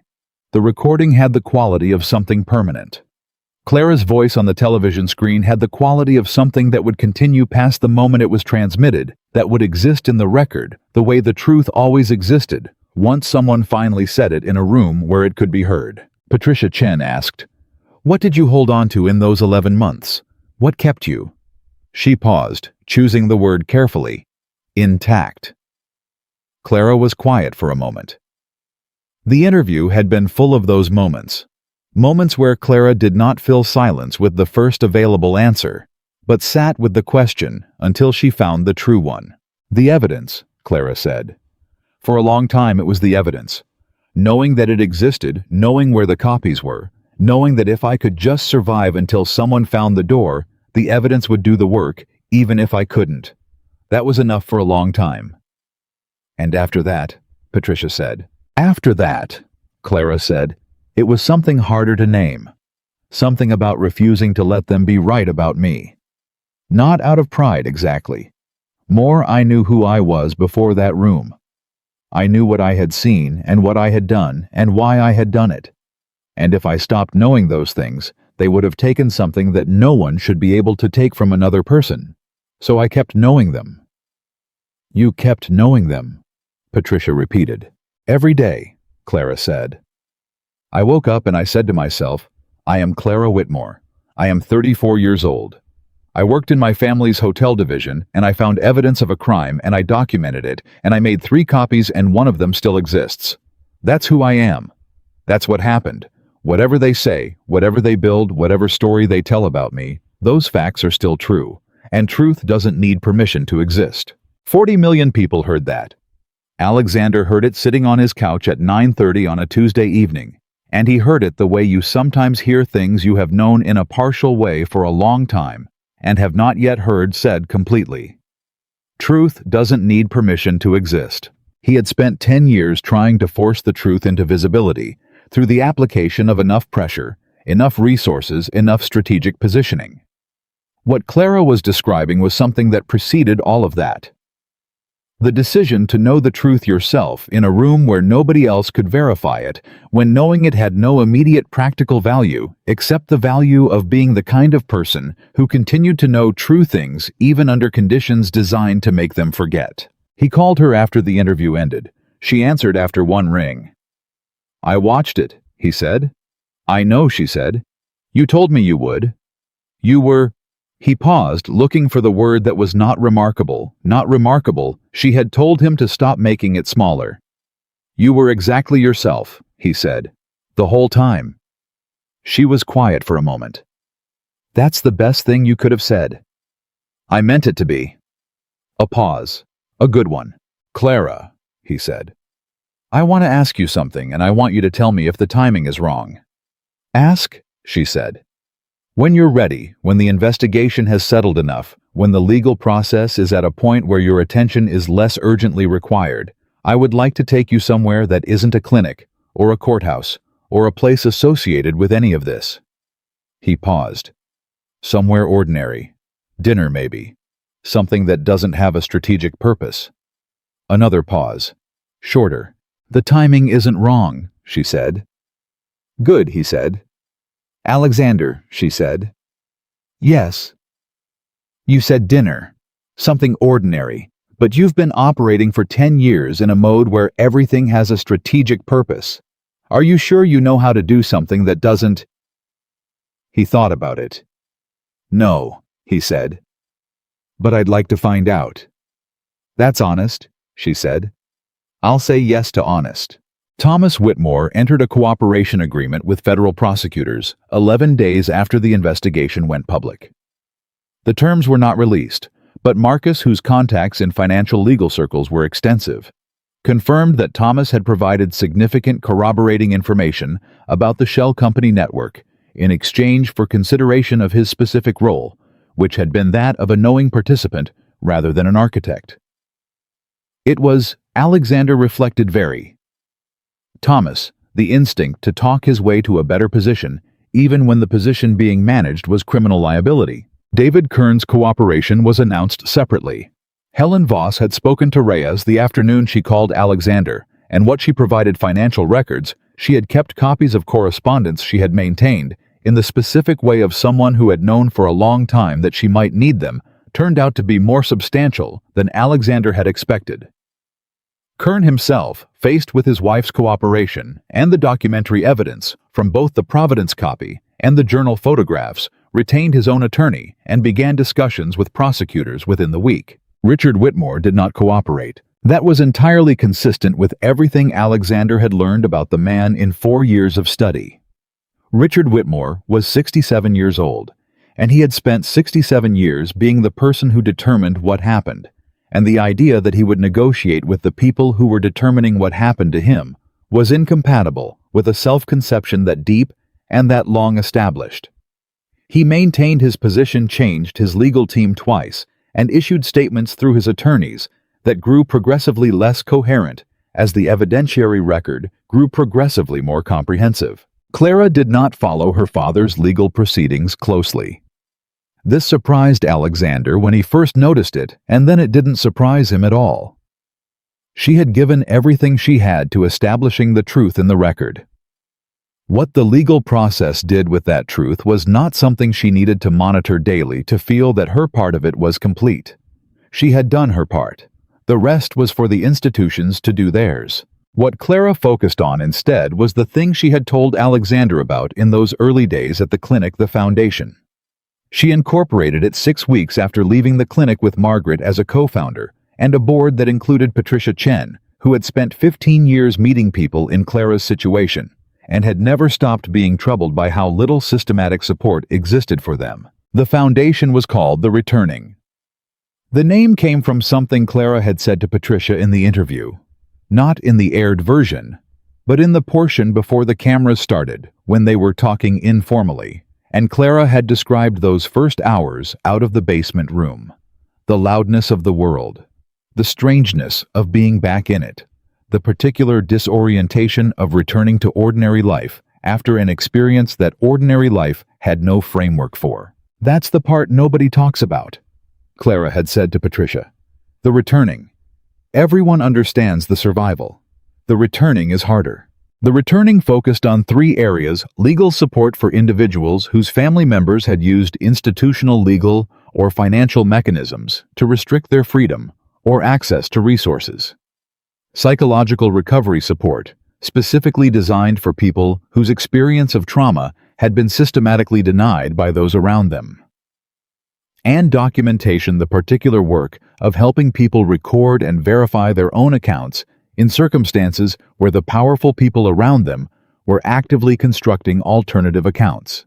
The documentation work was Clara's specific contribution.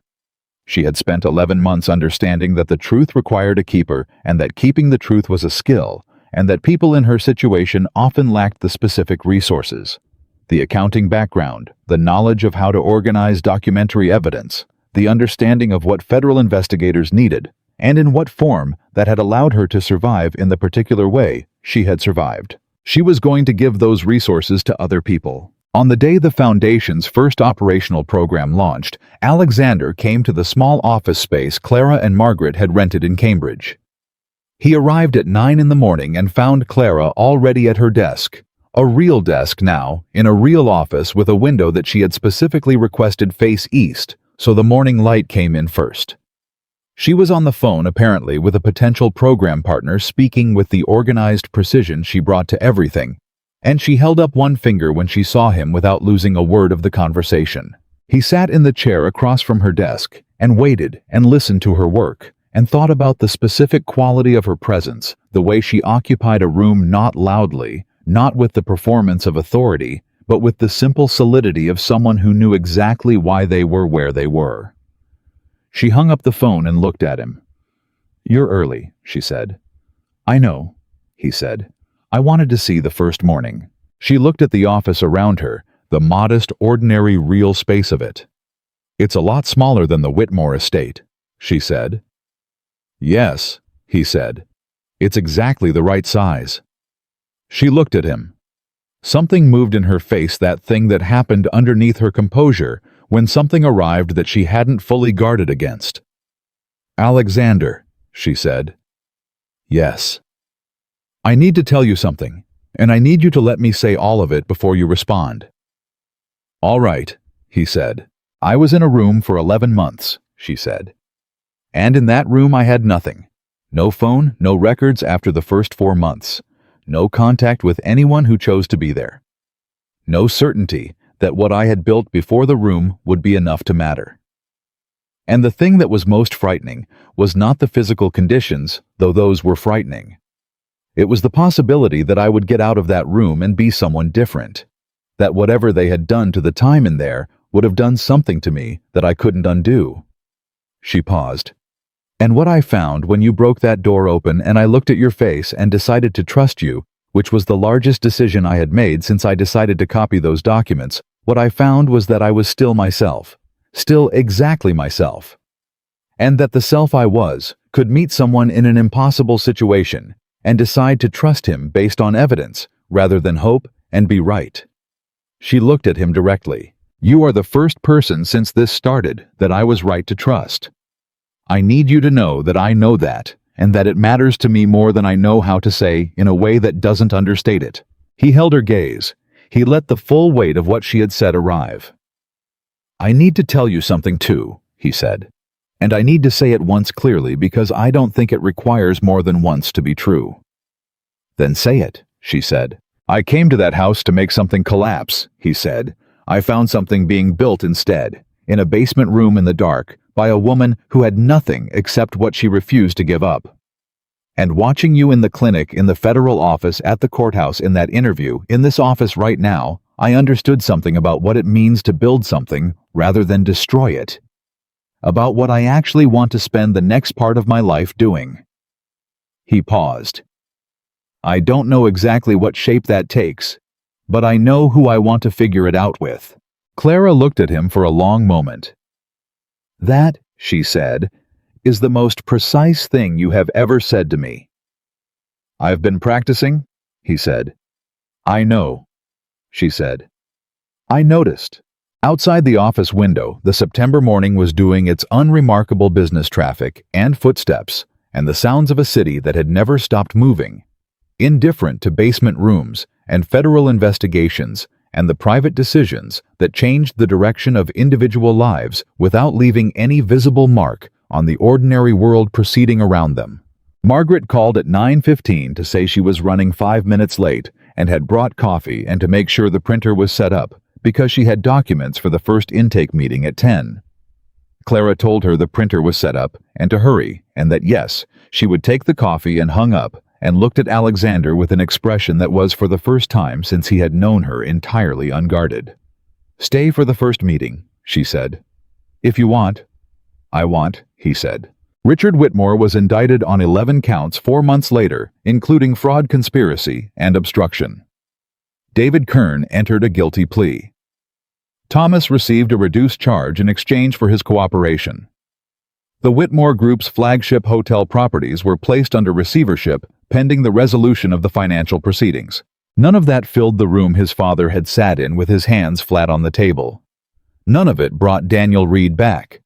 None of it was the clean, complete restoration that a 24-year-old standing at his father's grave had wanted when he made the decision to spend 10 years becoming the thing that would answer for it. But Daniel Reed's name was in the record. The account of what was done to him was in the permanent file of a federal investigation in a newspaper article read by millions of people in Clara Whitmore's 41-page handwritten statement that had been officially entered into evidence.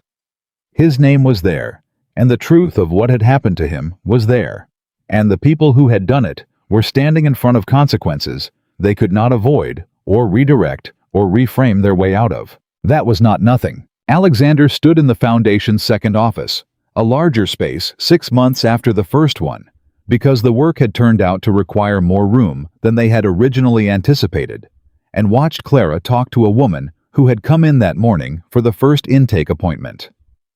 The woman was 43 years old, and she had spent 4 years in a situation that was different from Clara's, in its specifics, and identical to it in its essential architecture. The people with power over her had used that power to make her account of her own life seem unreliable, and she had spent 4 years doubting herself rather than doubting them, and she had arrived at the Foundation's door that morning with a folder of documents she had been keeping, because some instinct operating below the level of her conscious confidence had told her to keep them. Clara sat across from her and said, "Tell me what you have. Start from the beginning. I'll tell you what it means." The woman opened her folder. Alexander watched Clara's face as she looked at the documents. He watched the specific quality of attention she brought to it, total clear without condescension or performance. The attention of someone who understood exactly what was in front of her because she had been in front of something like it herself and had survived the experience of being the person who kept the records when keeping them felt impossible. He thought about a basement room and a woman on the floor and 3 knocks repeated in the dark. He thought about what it meant to follow a sound toward its source, when the easier choice was to accept the explanation that it was nothing. He thought about his father. Some truths take 10 years to arrive where they were always going. Some doors require a person willing to break them open. Some records would never exist if not for the ones who refused in the face of every reason to stop keeping them. Clara looked up from the documents. She met Alexander's eyes across the room for one brief moment, the look of two people who know what they know and have chosen in full knowledge of the cost to keep knowing it. Then she looked back at the woman across from her. "This is enough," she said. "What you've kept here, it's enough. Let's build the rest together." And that was the truth they had both arrived at from opposite directions, through years of loss, and 11 months of darkness, and one night when someone finally followed the sound. A person can be buried. A voice can be silenced. A room can be locked from the outside. But the truth, once someone decides to carry it, truly carry it in their body, in their memory, in the handwritten index of everything they refuse to let be erased, does not require permission to survive. It only requires one person who refuses to stop knowing it. And that person in the end had been enough.